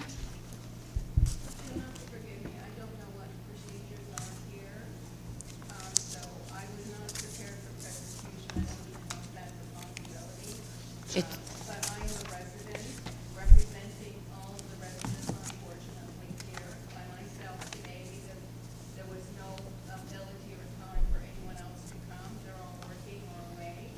But we do have a large committee of at least 15 people on the committee, plus all the residents. There's a lot of issues here. A lot of them have. If I can interrupt, the Planning Advisory Committee only allows public comment at the end of our meeting, and I will give you that opportunity when we get there.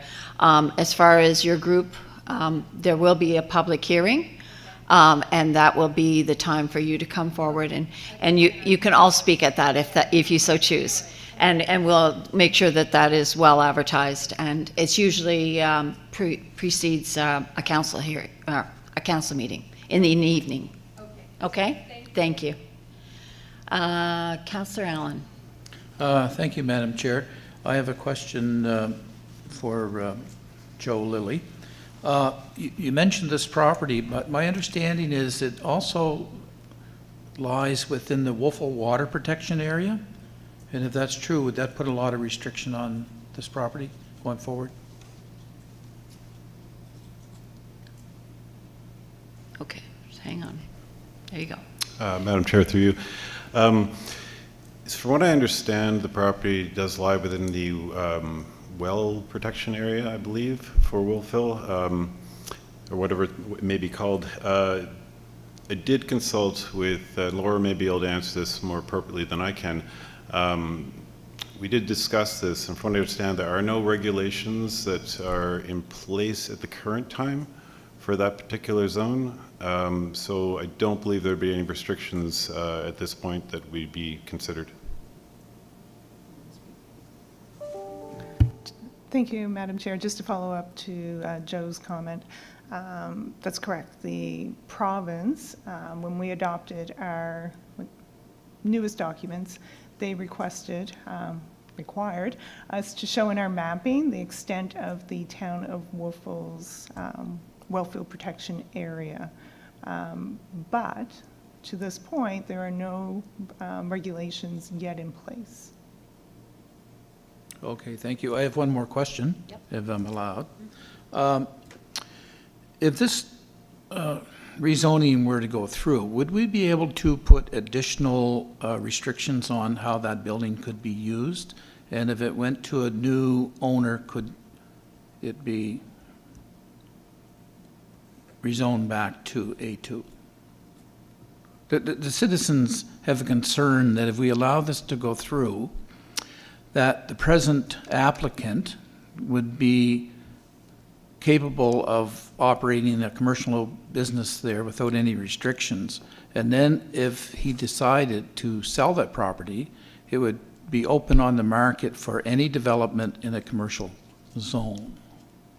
I was just wondering if we have to live with that, or could we put restrictions on there that would restrict the use and in the future? Thank you.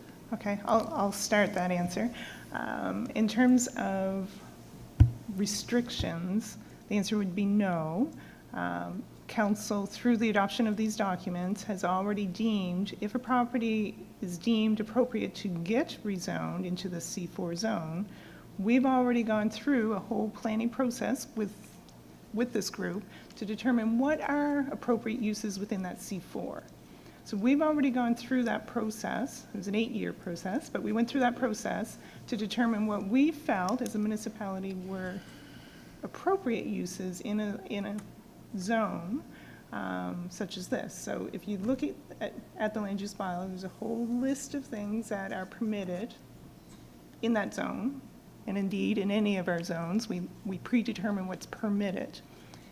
If the use is permitted, that's just dealing with the folks up front, with our development officers and our building permits. Permit in, permit out, lands can subdivide, lands can be sold. Those are everyday processes, and that is the intention of what we do. We try to predetermine what can we permit without going through this process. In terms of reverting back, I think is what your actual question was, is no. Once it's zoned, it's zoned. Thank you. I just have one further comment.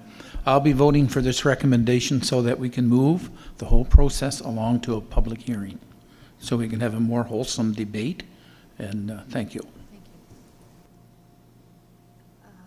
Next is Councillor Killam. Thank you, Chair. Just a question. Under an A2 zone, if a farmer decided he wanted to buy that piece of land, could he put a poultry barn up? By right. Mr. Lilly? Madam Chair, through you, in A2 zone, I would have to check the specific requirements, but I believe agriculture is a permitted use within the A2. Just a question. Thank you. Okay, thank you. Councillor Windsor? Thank you, Madam Chair. I understand the property recently received some renovations. What was the process? What were they permitted? What was the application for renovations and the basis on which they were granted?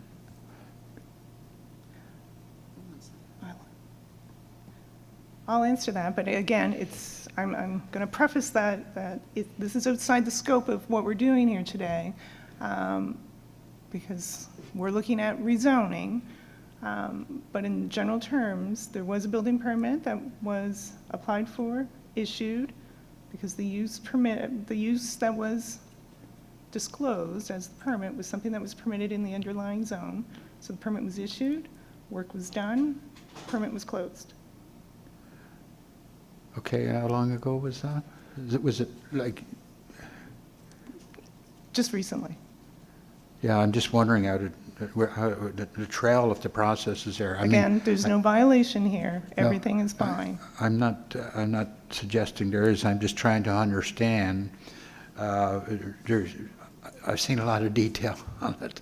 I'm trying to understand what exactly. The existing use on the property is a farm building. A renovation permit was applied for, and a renovation permit to an existing barn was issued. Okay. Thank you. Mr. Morris? I wasn't. Oh, sorry, you weren't finished? Go ahead, Councillor. And this goes back to the discussion we had earlier on why zoning was chosen here, rezoning versus development agreement. And I had a question after Laura finished speaking that I thought I'd reserve for her.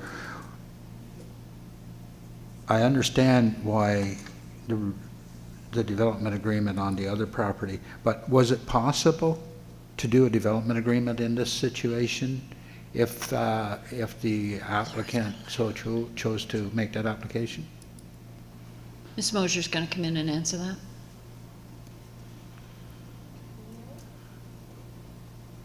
You're on, Laura. Okay, thank you. Through you, Madam Chair, to Councillor Windsor. So in order to enter into a development agreement, we need to have an enabling policy in the municipal planning strategy.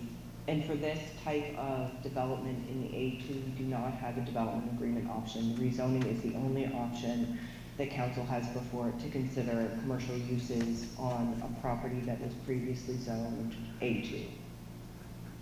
Thank you, Laura. I'm just wondering, like, and I expect that you guys thought of it as, given the concerns that we're hearing from council, and particularly from the community, and particularly, what may transpire down the road. You know, once the zoning is done, whatever's permitted can happen there. Just wondering, was there some way that we could, some other mechanism that, where we could control that? And if you can't do a development agreement, I understand that. Yeah, I was just curious about the wellfield protection zone. If we put a zone up, are you saying that Wolfville has got zones but no plan? Through you, Madam Chair, to Councillor Windsor again. Oh, sorry, Trish. So what happened was, Wolfville and we were doing our plan reviews at the same time. We finished first, but that didn't mean that Wolfville didn't have a draft. They had draft mapping at the time, but they didn't have regulations drafted, and they did not have approved regulations drafted. So at the time, the province told us to implement their mapping because that was finalized on the basis of a hydrogeologist report. But because the regulations weren't approved, we had indicated to Wolfville that once they were approved, they should reach out and we would adopt them into our documents, but that has not happened. Yeah, no, I think it would be, and I understand, maybe for clarity, Laura, you can maybe explain to us, I think I understand, but how the zoning works and how the source water protection plan would work together. Sure. So through you, Madam Chair, to Councillor Windsor. So zoning tends to offer a list of options. So I always sort of compare it to a menu at a restaurant. These are all the choices you have in terms of what you can develop on your property. The wellfield regulations operate completely opposite in the sense that they list things you can't put on a property. The wellfield regulations trump the zoning regulations. So if you have your zoning that permits one use that's common in wellfield regulations are gas stations. So if you have zoning that permits a gas station, but you have wellfield that prohibits a gas station, you don't get to develop a gas station. So that's important clarification, I think, because it's possible that while our C4 allows certain things, the Wolfville plan may say, yes, but you can't do them because of our overlay waterfield, our source water protection plan overlays, prohibits them. Through Madam Chair, to Councillor Windsor, since the regulations have not been adopted, there's no way at this time to prevent the uses. But I would just point out that this is, I believe, in the least restrictive wellfield overlay, because this is the area, this is right on the edge. It's the furthest away from Wellfield's wells, or Wolfville's wells, sorry. And warehousing is generally not seen as overly risky. Okay, thank you for that clarification. Thank you, Madam Chair. Thank you, Madam Chair. My first question relates to the general criteria for rezoning and item 11, speaking about negative impacts on neighboring farm operations, and it was noted that wasn't applicable because there was no farming operations in proximity to the subject property. My question was, what would be considered in proximity to the property? I know Mr. Lilly spoke about there not being any abutting farming operations, but we know that very close, just across the street, there is.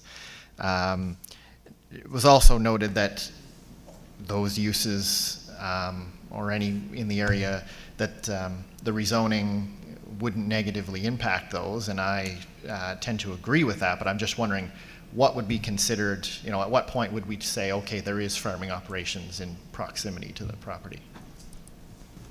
Go ahead, Mr. Lilly. Through you, Madam Chair. In terms of I'm not sure if there's an actual regulation in place that would state that, but my assessment of an application that would come through, essentially I'd be having to look at the specific application in terms of its potential impact on any kind of farming operation, farmlands that may be nearby.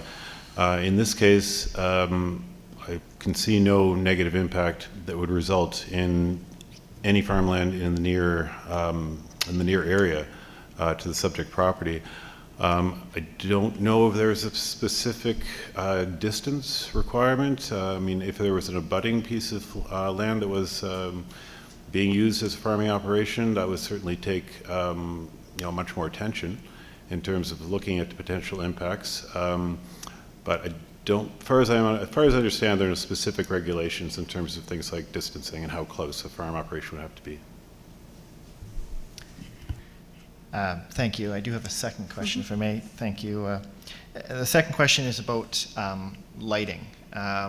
We know it's very clear there is no street lighting being proposed or considered.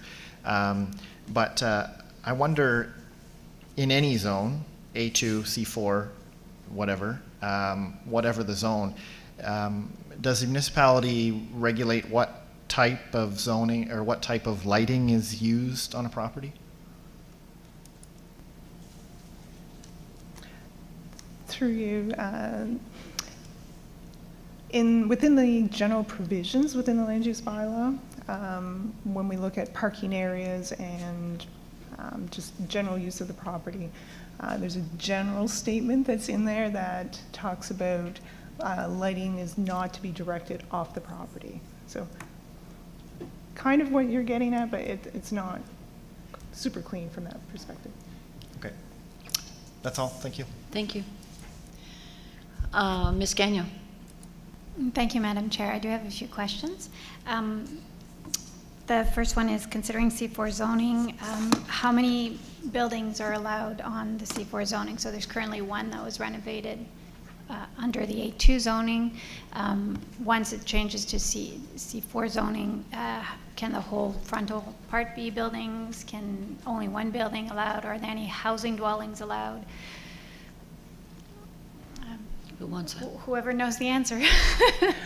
So we would allow we allow more than one structure, but what starts to come in, and Joe had touched upon this in his answer earlier, is it becomes a puzzle. How does everything work together? So you've got setbacks, you've got parking, you've got traffic aisles.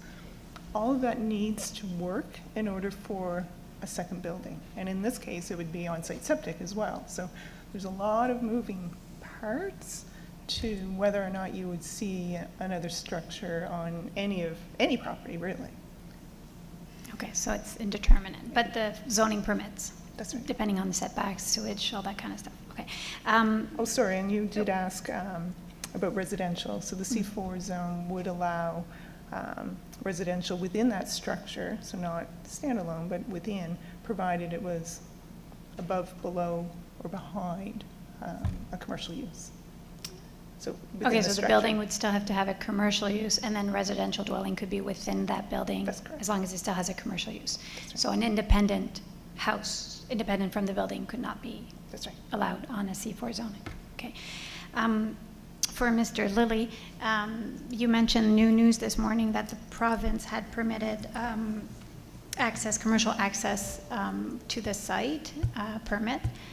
So I assume that's for transport. Do we know what that means in terms of, what does a commercial access compared to a private access mean in the sense of, is a certain truckload permitted, a certain number of traffic? Do we have any idea as to what that means? Madam Chair, through you, as far as I understand, the applications I've dealt with in my previous lives have all been in Ontario. So the process in Nova Scotia is a bit different from what I'm learning. As far as I understand, the province would look at the potential use and the proposal in terms of it being a commercial use, and then they would essentially issue the permit. As far as I understand, that doesn't, and please anyone correct me if I'm wrong, but it doesn't include anything in terms of specifics regarding numbers of vehicles and that sort of thing. I think it's just basically you're allowed. Okay, I would assume road structure probably plays. Oops. That's right. So Department of Transportation has their own technical manual that they're going to look at, but basically they'll issue a permit based on, is it an agricultural use, a residential use, or commercial use? And that commercial designation from an access permit is pretty wide open from their perspective. So they have their own determination of when are they going to ask for traffic studies, when are they look after that. But it is based on proposed number of visits, I believe is what they call that, visits in and out of the property. So for instance, a residential multi-unit will get a commercial entrance. We don't think of it as commercial, but it's a commercial entrance from a transportation perspective. So Right. yes, they look at it and they determine if what's proposed is triggering further study before they'll give their okay.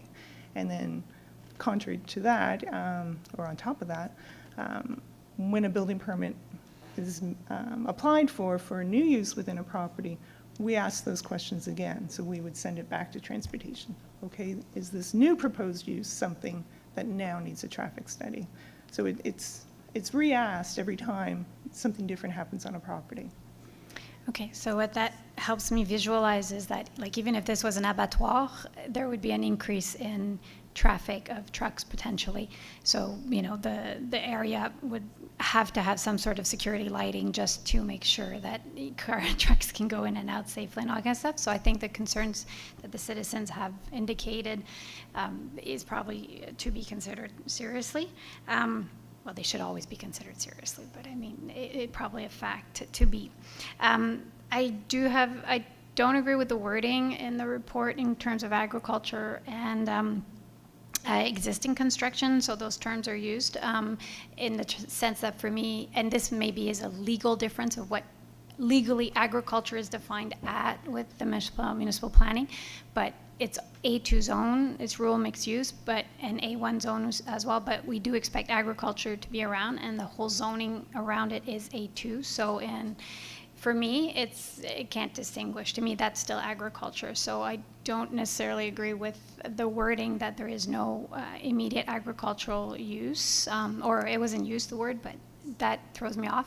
And then further in the presentation and in the document, it says an existing construction company, and the site itself is not an existing construction, even though probably maybe the owner has an existing construction company, the site itself is not. So I find that misleading, or in interpreting and visualizing what is actually going on site and what will be happening on site.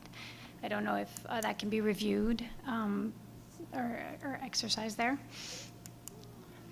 We'll take that under advisement. I also wanted to correct myself. I spoke off the top of my head without checking the land use bylaw, and actually the C4 zone does permit standalone dwelling units. Okay. Not just within the structure, so I need to check before I speak, but yeah, so there could be a house on that property. Okay, because I wanted to ask Mr. Lilly if you could bring back the slide where we see the section between the zoning, the proposed C4 zoning and the A2 zoning of the property, because it's all one property now, but once it becomes two zones, yeah, that one. So where we see the one to the left that has A2 and C4 at the bottom, the A2 section, does that lose frontage access to a public road once the C4 zoning takes place? I know the ownership of the land remains, but then it's two different zones. And then, you know, we don't live forever.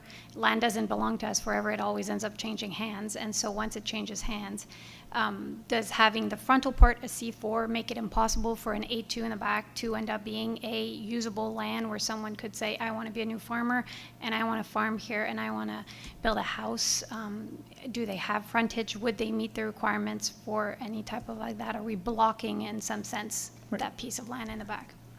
Through you, Madam Chair, no, we call it dual zoning, is very common. So provided that what somebody wants to do on what we call the back parcel, or the back portion of the lot, again, because we're not subdividing, this is just laying on top of the land fabric, and we're creating an arbitrary line that we're saying these uses can happen at the front, these uses can happen at the back. So it doesn't affect that. So if somebody wanted to do something in the back that was also permitted in the front portion, so both zones permitted it, we can enable it. Okay, so does the subdivision requirements change based on these two zonings, or they stay the same regardless of which zoning is on the frontal part of the public road? It actually, what's funny about it is that the C4 zone, and I'll check my book to be sure. Yes, the C4 zone only requires 100 feet of road frontage for new lots, but the A2 requires 200. So subdividing is possible. You could subdivide C4 in more parcels than you could subdivide A2. But that's assuming the building's gone, and the building's not gone, because you can't subdivide through the building. So it becomes a bit of a puzzle yet again, and unlikely as long as the structure that's there remains. Yeah, I know. But I work on climate change, so I think 50, 100 years down the road. So, but, okay, so for now, those were my questions. Thank you, Chair. Thank you. Councillor Windsor for the second time. Thank you, Madam Chair.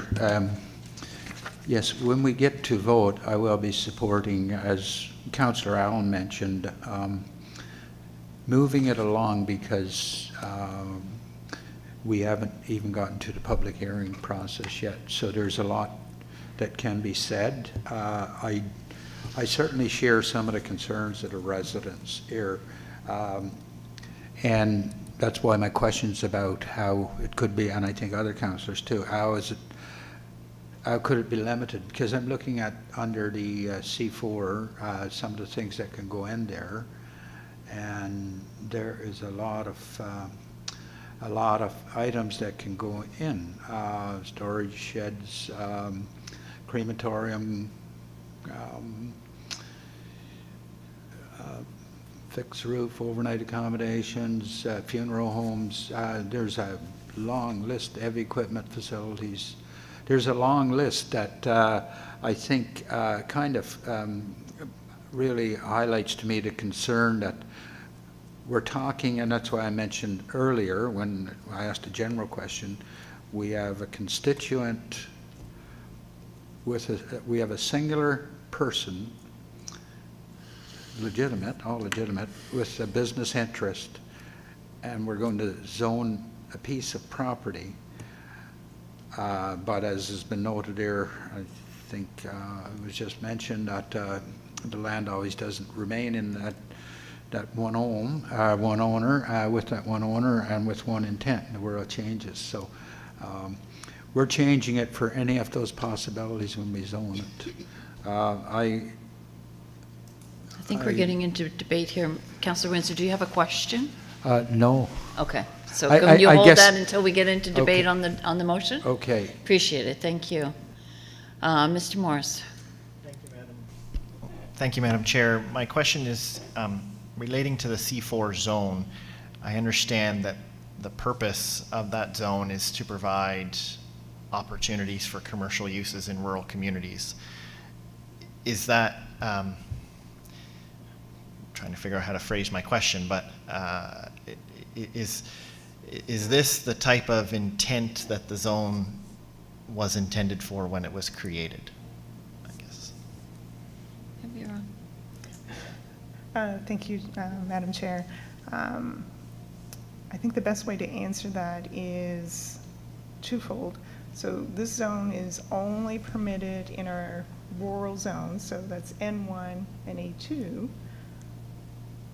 We don't pre-zone lots commercial. So we've set up the opportunity for this rezoning to occur, and we've also set up what we've already predetermined what is reasonable within that zone. Does that help? It does help, thank you. And to follow up to that, do I understand correctly that there would be no other opportunity for a commercial use in a rural setting other than in the C4 zone? Is that right? Not entirely. There's some other T2 off the top of my head would be, so it's a commercial zone along the shore. I think there is another, I want to say commercial zone, maybe Mark can help me, that would be more agricultural related. Laura's. Oh, sorry? Farm commercial, yes. And I think Laura's going to help me here. Go ahead, Laura. You're on mute. Sorry about that. Who asked the question initially? Who am I directing this to? Logan? Yes, Mr. Morris. Through you, Madam Chair, to Mr. Morris. Sorry there. So the answer is yes, kind of. So Trish was right. We do have the T2 zone, which is our tidal commercial zone. So that's applied up on the shores of the Bay of Fundy. Sorry. Sorry, getting over COVID right now. So that would be available. Other commercial uses that are related to tourism can happen by DA, but otherwise, this is the only option.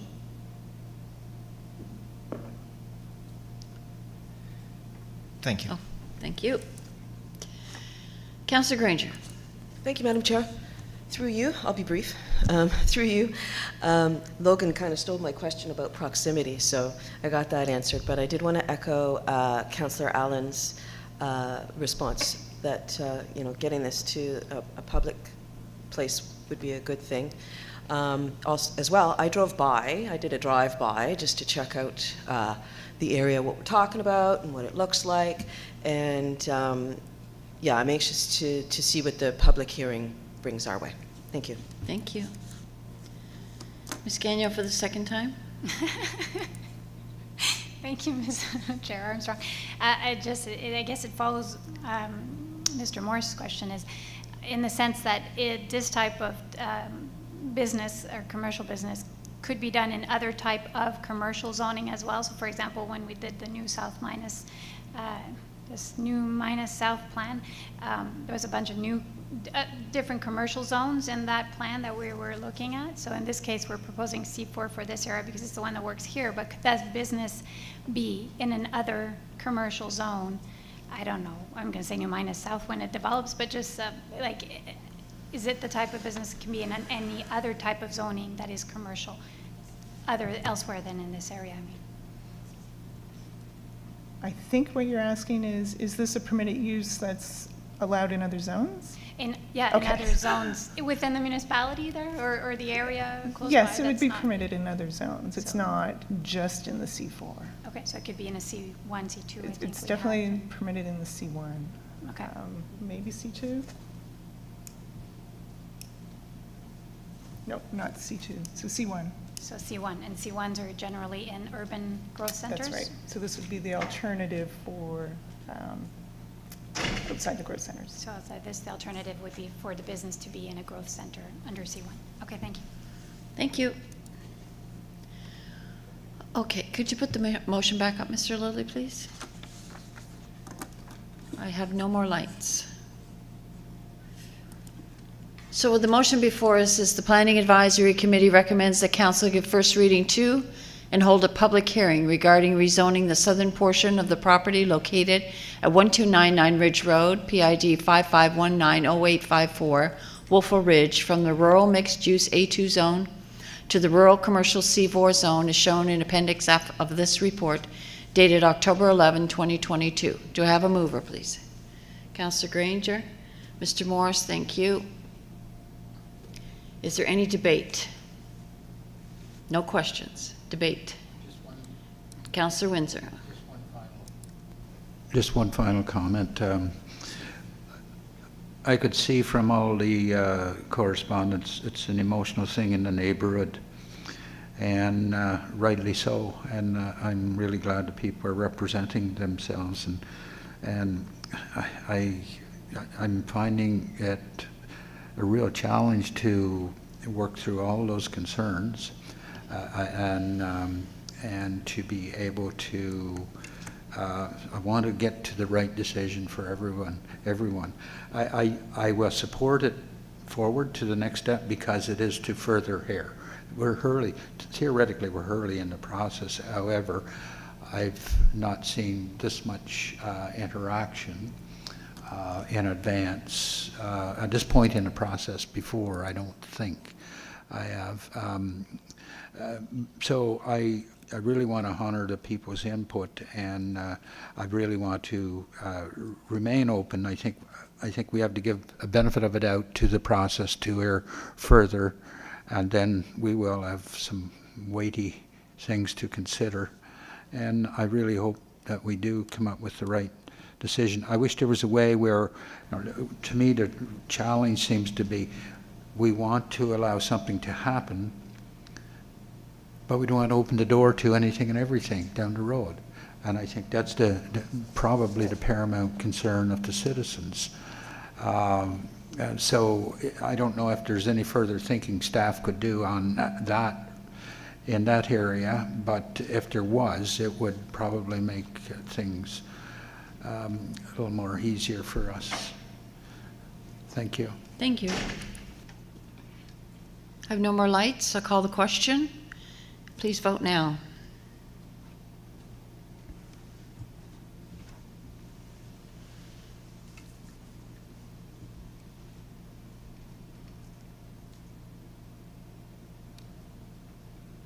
That's unanimous. Thank you very much.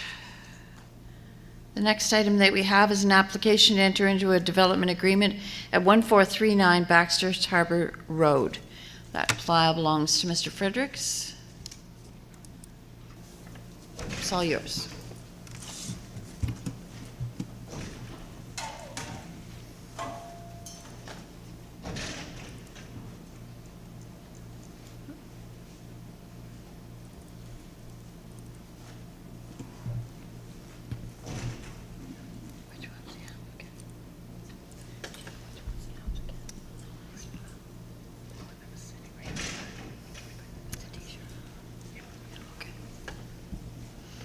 Thanks, Madam Chair, and to the committee, thanks for your patience this afternoon.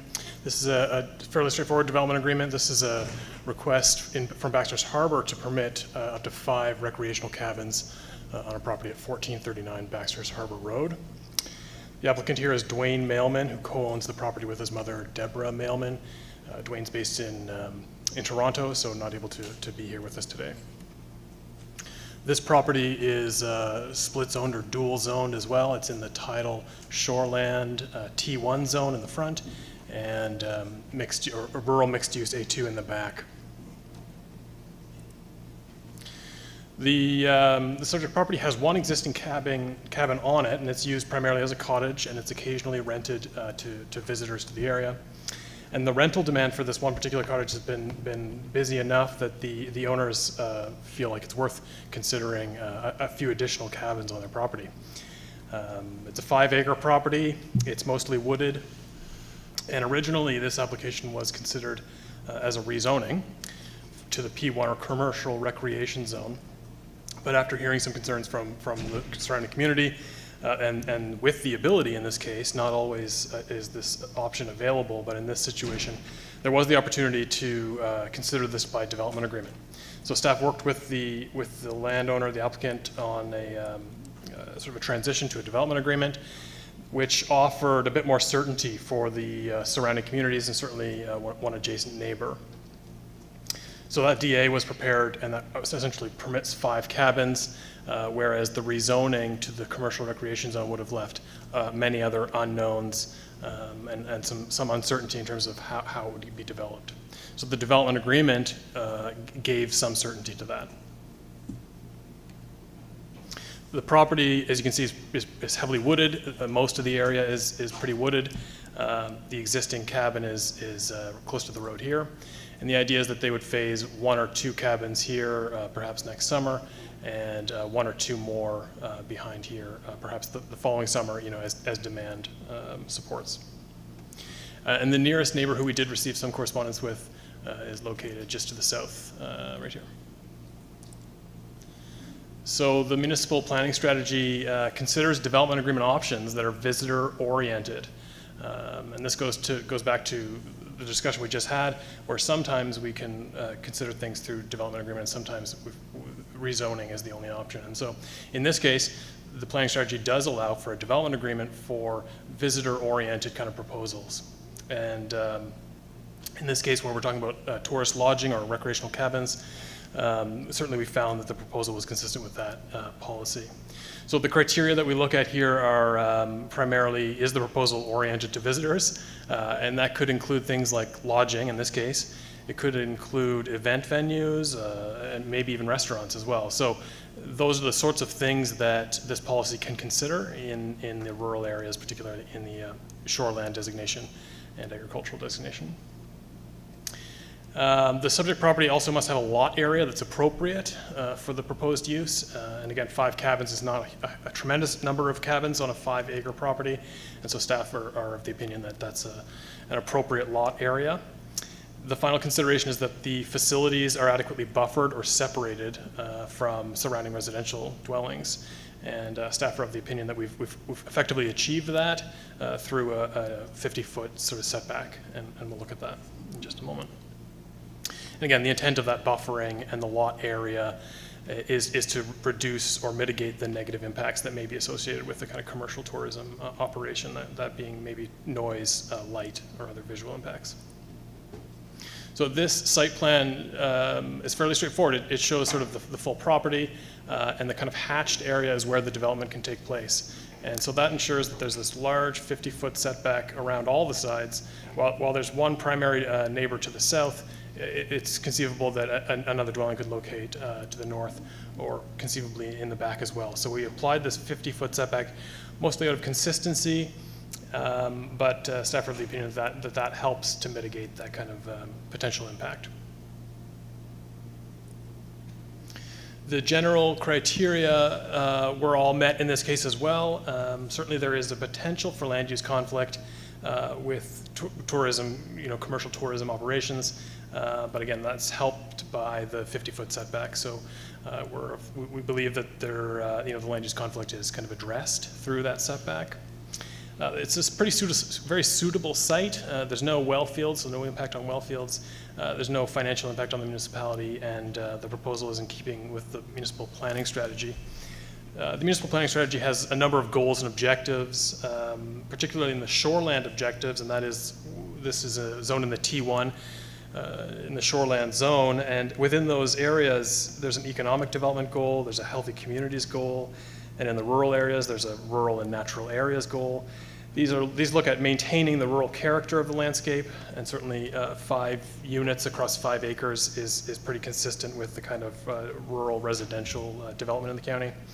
The economic development goal to provide opportunities for tourism development, particularly in shoreland areas, and the healthy communities goal of providing opportunities for outdoor recreation and to encourage stewardship of lake health. Certainly the opportunities for outdoor recreation are plentiful in Baxter's Harbor and along the Fundy Coast, and so it would be consistent, I think, to suggest that tourism accommodations would be within the intent of the planning strategy. And those criteria are reviewed in more detail in the planning report. So we drafted a development agreement in this case. Again, that development agreement enables up to 5 cabins. Each of those cabins can be up to 1,000 square feet in building footprint. The design picked is around 900 square feet, but that gives some flexibility in terms of the building form. And again, the development agreement requires a 50-foot setback around all property lines. The development agreement requires Nova Scotia environment approval for wells and septics. And the development agreement also places some controls around lighting, signage, and minimum parking requirements as well. The process included some public consultation. We did hear from some folks. Much of the feedback we received was relating to parking issues on near the beach of Baxter's Harbor. So a number of phone calls and emails regarding what seems to be a very common problem in Baxter's Harbor, where people park sometimes, blocking other people's driveways. Sometimes there's so many cars on the road that it's difficult for full-time residents to reach their home or cottage. So there's sometimes, particularly through the summer months, quite a concentration of parking. And so there was a concern that through enabling more tourist accommodations, that that problem may worsen. And while that's possible, it's not something that we can address through this planning application, and staff are of the opinion that 5 additional units is probably not going to make or break the existing kind of parking issues down there, and ultimately it's a provincial jurisdiction through the road is owned by the province. So complicated issue. Most of the feedback was related to that kind of parking concern down by the beach. We did hear some concern from the immediate neighbor to the south, and tried to address that through the use of setbacks to separate the proposed cabins from their property with a wooded kind of area. And of course, this is where our planning advisory committee, and it would go forward to municipal council if approved here today. So this is the potential recommendation staff are recommending, and I'd pass it back to the chair. Thank you. Do we have any questions of clarification? Ms. Gagnon. Thank you, Madam Chair. I want to say thank you for adding in there that the plan was revised after public comment, so that's awesome to see. Also the lighting and square footage in the development agreement, because that was my questions until I got to the development agreement, so that's clear. 1,000 square feet, I know is not big. I'm wondering though if 1,000 square feet include like every story, so how high, I guess, could they be? How many people could end up in there, Yeah, through you, Madam Chair, there's no specific requirement on a number of bedrooms. The limit is largely building footprint. And so you could conceivably have a second floor on a 1,000 square foot building footprint, and therefore have maybe a 1,500 square foot or 2,000 square foot structure. So it could be many bedrooms in each of these cabins, but the building footprint is what's limited. which is on the soil? That's right. All right, so there's no limitation as to high. I mean, I don't think he wants to develop 10 stories high, but I'm Right. sorry, there's no limitation on there, though. That's correct. I mean, he could do multiple stories. There is a height limit in the underlying zones, however. Okay, there is a height limit in the Yeah, underlying. so it's not going to be a 10-story building. Okay, that's what I wanted to check. And in terms of parking, with 5 cabins, so it's not so bad, they'd have parking themselves for their own cars. How far is the beach from this site that they potentially walk there would not be an issue, or would they need to drive as well, and that would increase to the parking? Yeah, great. That's a great question. Through you, Madam Chair. It's probably, it's certainly a walkable distance. Yeah, I would estimate it around 1 kilometer, or maybe it's 1.5 or 2 kilometers approximately. It's relatively close, and certainly it's walkable. And so I expect some visitors may take the opportunity to leave their car at the cabin and walk to the waterfall or walk to the beach or whatever. Yeah, that's possible. Okay, thank you. Thank you. Ms. Friars. Thank you, Madam Chair. Is there a primary residence for the owner on site, or? Yeah, through you, Madam Chair. There's an existing cabin or cottage there now. It's intended that may also be used as a rental. It's not their primary home. It's treated as a cottage. So in some cases, what we've done with these, when there are many cabins, we've required a kind of a caretaker's unit so that there's someone there 24/7. With the number being relatively low here, we were comfortable with not requiring that. They may still use the cabin in that function, but we're not requiring it. So I'm presuming this would become a virtual reservation style of access. Is there a municipal policy on Airbnb right now that we know of or is being considered or talked about? Not to my knowledge, but I would welcome Tricia's comments. Thanks, Mark. Yeah, Airbnb, you're probably aware, it's a huge issue for all municipal units nationwide, Kings County being no different. So in terms of an official stance on it, officially, you need to be in a zone that permits rentals, so fixed roof overnight accommodation. Reality is, we don't have the staff to keep up with how many are out there. There's hundreds of them. And on top of that, we also know that none of them are meeting the National Building Code for accessibility, which is a requirement as any kind of rental. So at this point, we're leaving it as is until the province decides what they're doing with that provincially. Municipality really can't be the only municipality enforcing Airbnbs, both from a zoning as well as a building code component. Because you can apply to rezone, but you're applying you're not a house any longer as soon as you do that. Right. You're now a commercial structure from a building code perspective as well as from our perspective. You've lost, nobody's going to call you a house anymore. And that's typically not the intent of most people running those Airbnbs. So, complicated answer to a complicated question. But we're keeping our eye on it and trying to find a way forward. Okay, and one further question back to the question on sufficient hopefully separate utilities. Certainly having Nova Scotia Environment approval is required. Through development agreement, can you insist that they each have their own separate well and septic? Through you, Madam Chair, I mean, it's conceivable we could write that language, but I don't think it would be an enforceable thing. I don't think Nova Scotia Environment would entertain that either.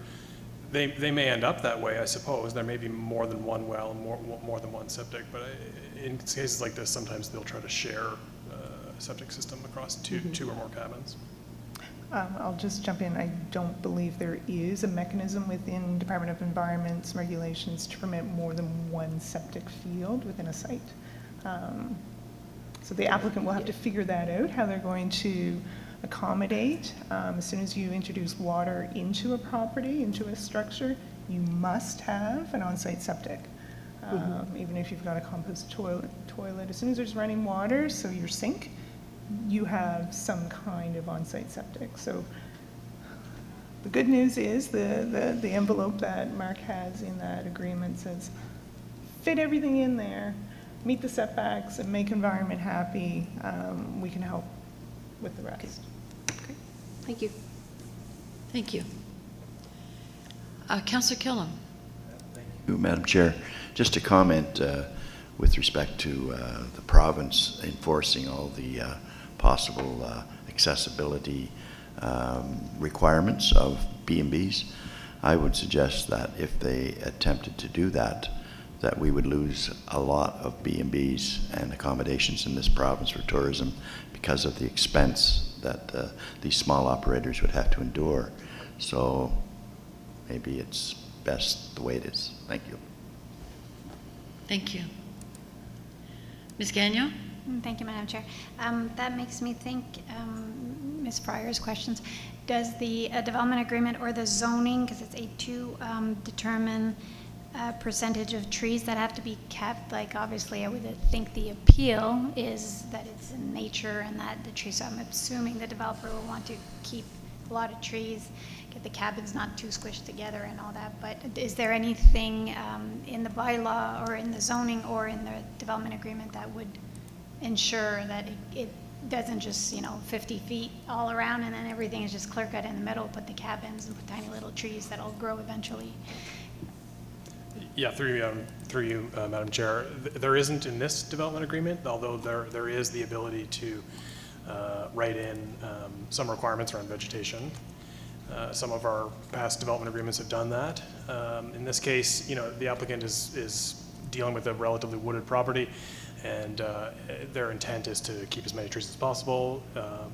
It's a pretty rural area where most of these properties are mostly forested, so we didn't feel like there was a need to be too specific about that, but it is something that can be considered in other development agreements.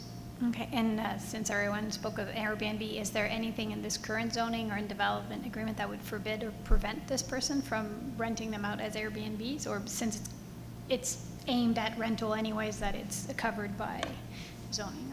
Yeah, I would say it's covered in that intent. I mean, it's intended to be rental units, and they'll be built to that building code standard, and so they may be rented on Airbnb or another format, their own individual website. They would be built to code.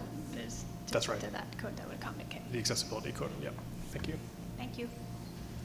Thank you very much. I now have no more lights. I do have a couple myself, if you don't mind.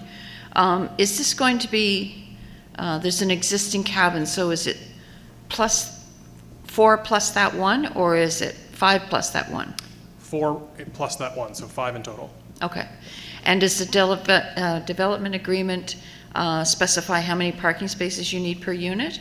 Because I would think depending on how many beds are per unit, you would have to allow for more than one car. Mm-hmm.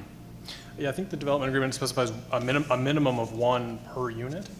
Mm-hmm. That's correct. Yeah, 1 parking space per cabin. Yeah. And again, that's a minimum. So, I think if they build a cabin that has 4 bedrooms or 3 bedrooms for that matter, they may just provide a second parking spot for that unit, but it wouldn't be required by the development agreement. It would not be would not be a part of the development agreement to say that once you exceed this many beds, you must increase the amount of parking per unit. That's right, not as it's written right now, but again, what we've written in there is a minimum. So, it's about what we require. And so if they build 5 cabins, they've got to provide at least a minimum of 5 parking spots.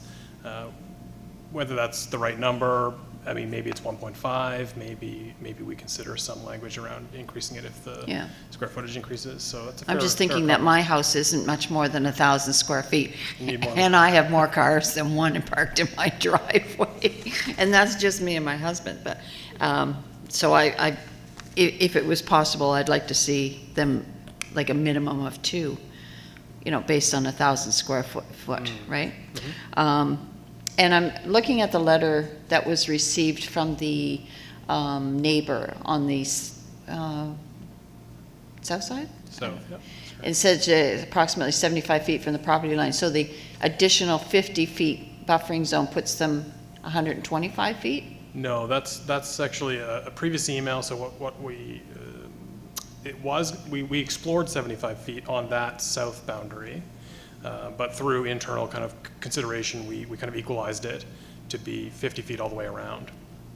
So I'll follow up with that neighbor to say, hey, look, that 75 feet that we talked about last time is now 50 feet. But again, that's a minimum as well. The cabins may end up at 75 feet. Right. But that email correspondence was before we determined let's equalize it around 50 feet. So that's a good catch.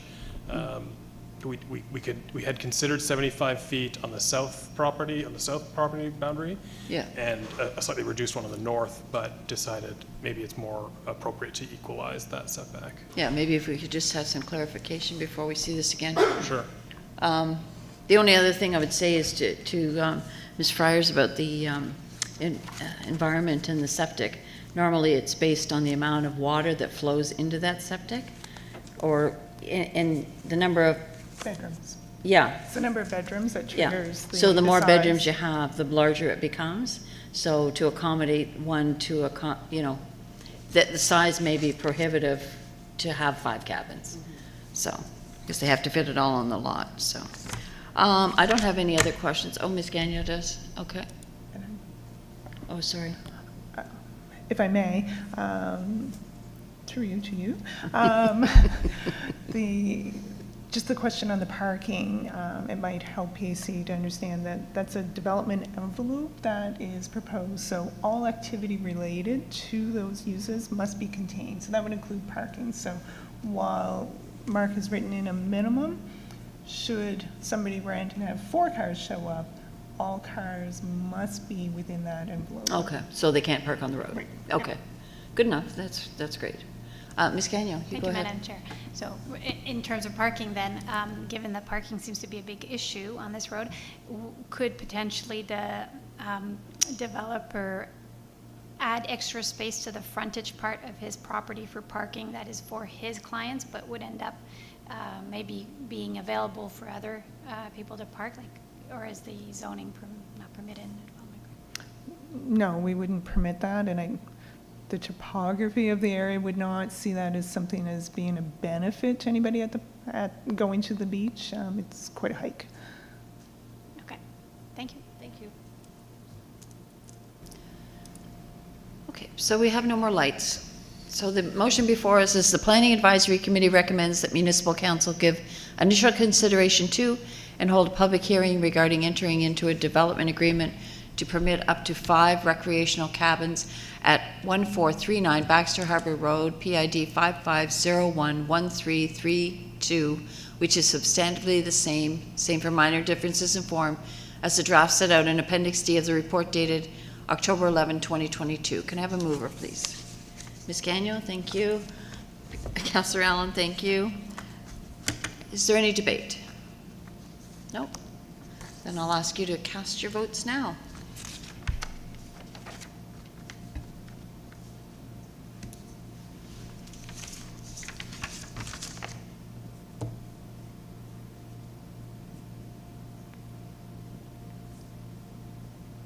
And that is unanimous. Thank you very much. We have one piece left, so we may make that 4 o'clock deadline. Proposed text amendments to the land use bylaw to add existing forestry uses to the list of permitted. And that is Ms. Mosier.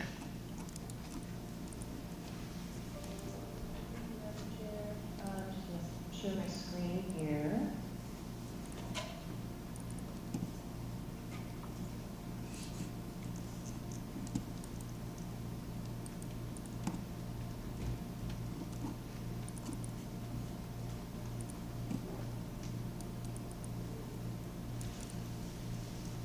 Okay, we are here today for our final item, land use bylaw text amendment.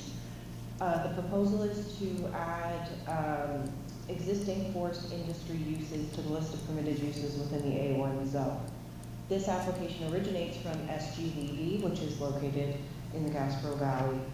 They are a sawmill that has been operating since, I believe, 1948 and has been in constant production since then.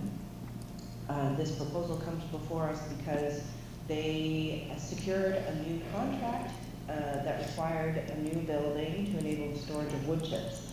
And when they came in for their permit, we took a look at the list of permitted uses in the zone and determined that they were no longer a permitted use. So we made them a non-conforming use in our new planning documents, and so this application seeks to rectify that.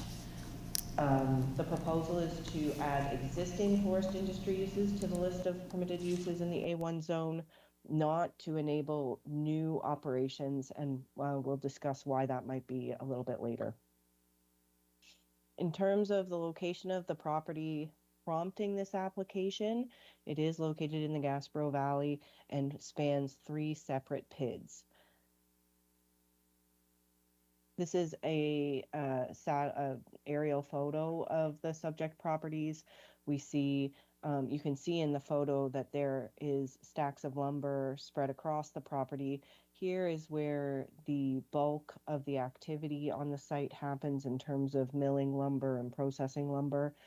There's an office building serving the sawmill right here, as well as additional storage. When we look at the zoning, we do see most of the properties are zoned A1. There is a bit of A2 in the south end, but if we go back to our aerial photo, there's not that much activity happening in the A2, even though this use is permitted in the A2. So we are just looking at the A1 zone today in terms of what uses we would be, what amendments we would be looking to make.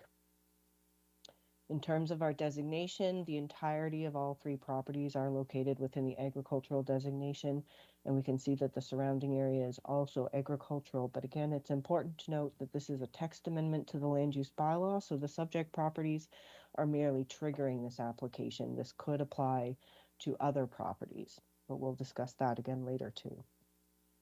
So this is a bit of a different kind of application in the sense that we're not looking to an enabling policy necessarily. What we're looking to do is to ensure that this amendment would continue to be consistent with our existing policies and our existing goals, objectives, and visions, and would continue to contribute to meeting those.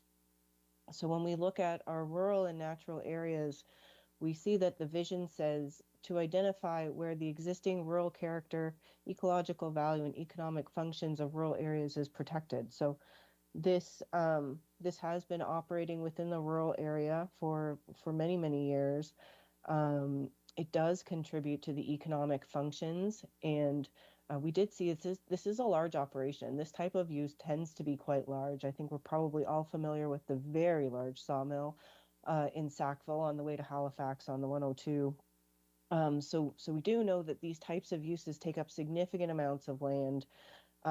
So ensuring that existing operations can continue preserves ecological values on other sites. So the ecological value of other sites is not degraded because we enable this use to continue, and therefore the demand for additional forest industry uses may be lessened as a result on other sites, but continues to maintain the economic functions of that that use on that property and for the surrounding area as well.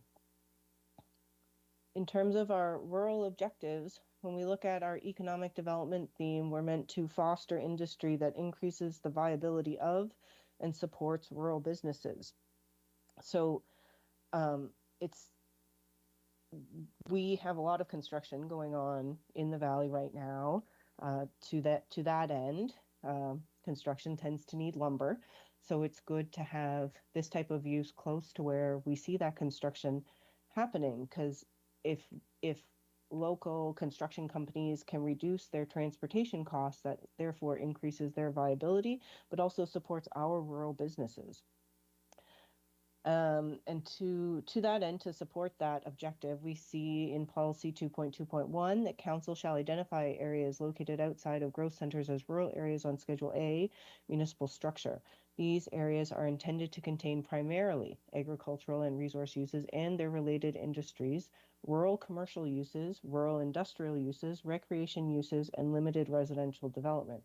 So this would be a related industry to resource uses. So we would consider forestry a resource use, and therefore the processing of that resource would be considered a related industry. So this is an appropriate use in our rural areas. When we look at our agricultural objectives, because this is, after all, the agricultural zone, we're meant to limit and manage non-farm development that could otherwise be located in growth centers. So when we think about a sawmill, it's not a farm use, it is a non-farm use, so we are meant to limit and manage it. But it also is not necessarily the type of use we want to see in a growth center. Like I said, it does take up significant amounts of land. There is significant trucking that happens. There isn't often a lot of use of water, so serviced land requiring water and sewer services is not necessary for this type of use. So it is more appropriate to be located within rural areas, and this in turn contributes to maintaining the rural character. So in terms of impacts in planning, we're often concerned with the impacts that certain uses would provide. So we do see that, the impacts associated with a sawmill, such as noise, dust, vibration, trucking, these are similar uses to agricultural uses, so they are generating similar impacts, the types of impacts we certainly don't want to see in our growth centers. And I would just point out that because it is the agricultural zone, we are concerned with agricultural land protection, but this would only apply to existing uses. And so this is certainly the largest forest industry use we have located in the A1 zone. We're not aware of any other large-scale forest industry uses. There may be some individuals out there processing firewood, but again, fairly small scale as compared to this type of use. And I would just point out, I missed it in the previous slide because I don't have my on-screen notes like I would if I were there. But when we think about non-conforming uses, the limitations that we place on non-conforming uses are related to expansion and reconstruction of damaged buildings. And the nature of this use, given that they are milling and processing lumber, which is a combustible material,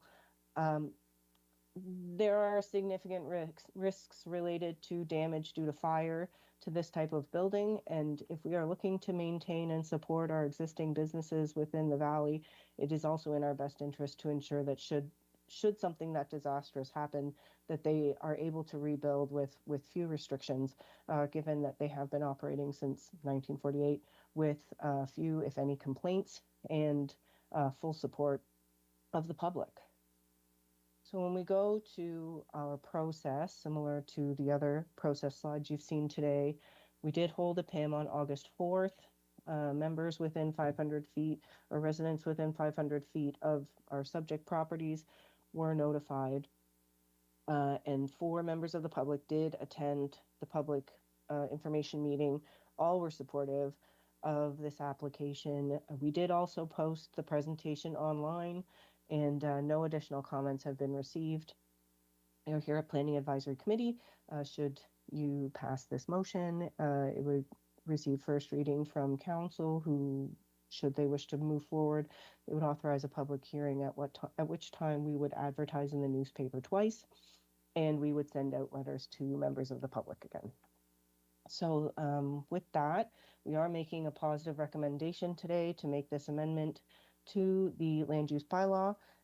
And there is a motion on the screen, and it reads, Planning Advisory Committee recommends that Municipal Council give first reading to and hold a public hearing regarding an amendment to the text of the land use bylaw to include existing forest industry uses in the list of permitted uses in the agricultural A1 zone as described in Appendix A of the report dated October 11th, 2022. And I'll pass it back to the chair. Thank you, Laura. Are there any questions for Laura? Ms. Gagnon? Yes, thank you, Madam Chair. Why not a development agreement just for this property, and why adding it to the whole agricultural A1 zone? Because I don't, I guess there's 2 questions. There's that, why zoning and amending the zoning, and instead of development agreement just for this site? And the second thing is forest industry uses. Is that defined anywhere within the bylaws to give us an idea of how wide that might be and what it covers, in that sense that for me, the big issue with forestry and I guess industrial uses, is that just mills, or would that include roads? Because forestry creates a lot of new roads. Even if it's an existing forestry site, I don't know if by adding this to the A1 zone, if that makes them access more forest that they already own that's in that zone and more roads, or how would that play out in this case? So 2 questions in there, I guess. Through you, Madam Chair, to Ms. Gagnon. So I'll answer the second question first. So the roads that you're referring to are not actually roads. They are considered driveways or accesses, rights of way. They're not public roads, they're not private roads. Subdivision can't occur. Forestry itself is regulated by the province, so the removal of trees from a piece of land is regulated by the province. There is not a whole lot we can do in terms of limiting that, except when it relates to public and private roads, which we have not enabled. We have not enabled the ability for new public or private roads to be created within our rural areas outside of our shoreline zone.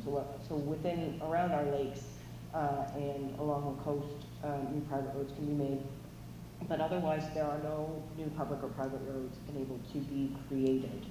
So in terms of access to the forest, there's not a lot we can do from a municipal perspective to prevent additional forestry uses. But what we can do is reduce the amount of time and distance that those resources need to travel in order to be processed so that they can be used. By enabling this sawmill to continue to operate, it means that all of the trucks pulling trees off land in Kings County don't necessarily have to go to Sackville or further away. They can stay right in the valley and then sell the lumber back in the valley. So we've reduced transportation in that regard.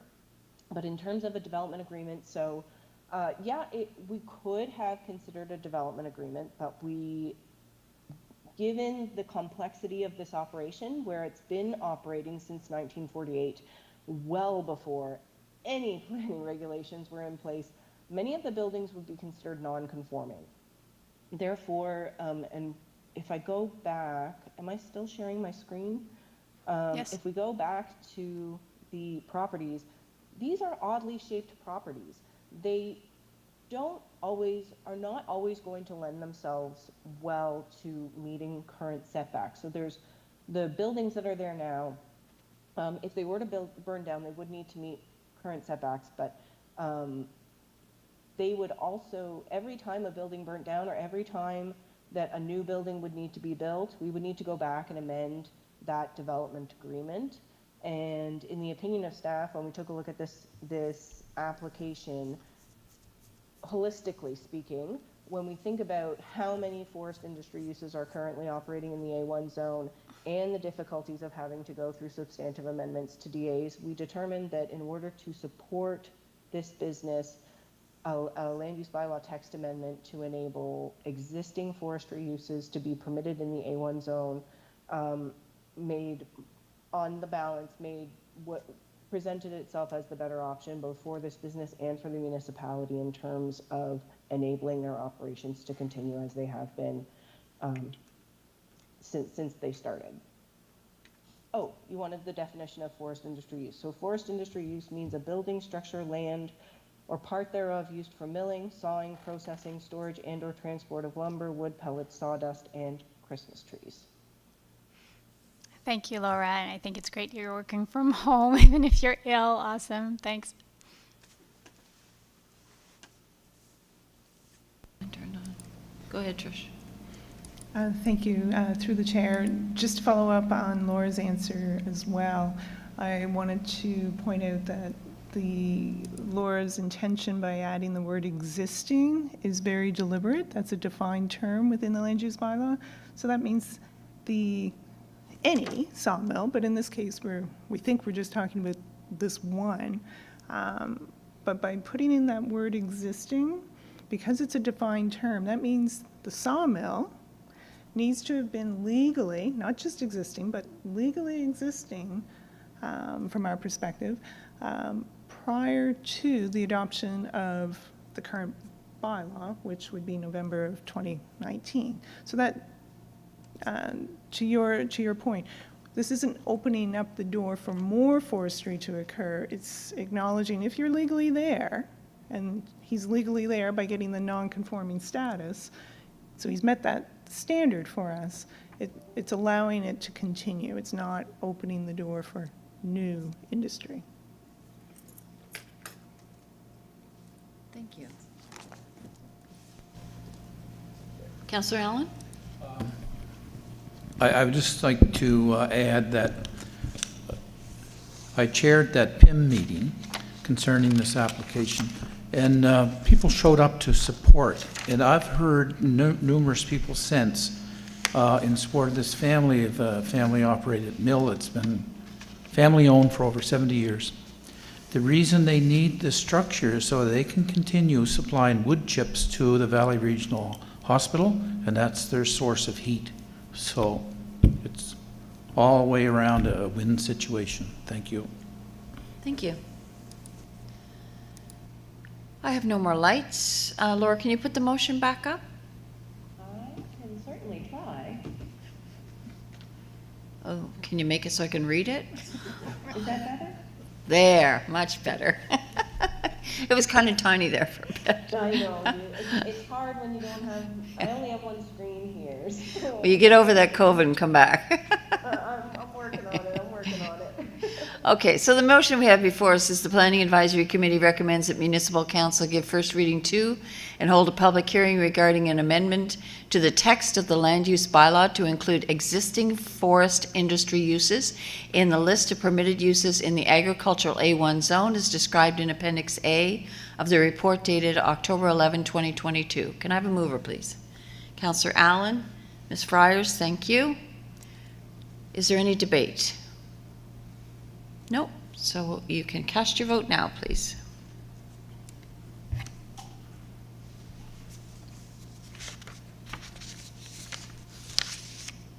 While we're waiting for that to come up, is there any other business to be brought forward today? No. And our public has all left us. So we do have a couple of items of correspondence. One. Oh, yes, that vote was passed unanimously. Sorry about that. We do have two items of correspondence that were in our package. Hopefully you've had an opportunity to read them. One from the New Minas Village Commission and Crombie Rhett, is that REIT? Okay. Do we need a motion to accept that? No, okay. The date of our next meeting is November 8th, 2022, in these chambers at 1 p.m. And I'll entertain a motion to adjourn. Oh, sorry, Councillor Windsor has his light on. Go ahead, Councillor Windsor. Yeah, today was the first day I've got to meet our two new planners. Joe Lilly, who's come in and picked up a light-duty file. And I forget your name. Okay. Katie Oman. So it's good to have some new blood in the group, and welcome. Yeah. Hopefully we didn't drive them out with this meeting. They're not always this long. Thank you, Councillor Windsor. So a motion to adjourn, Councillor Allen and Mr. Morris. Cast your vote now.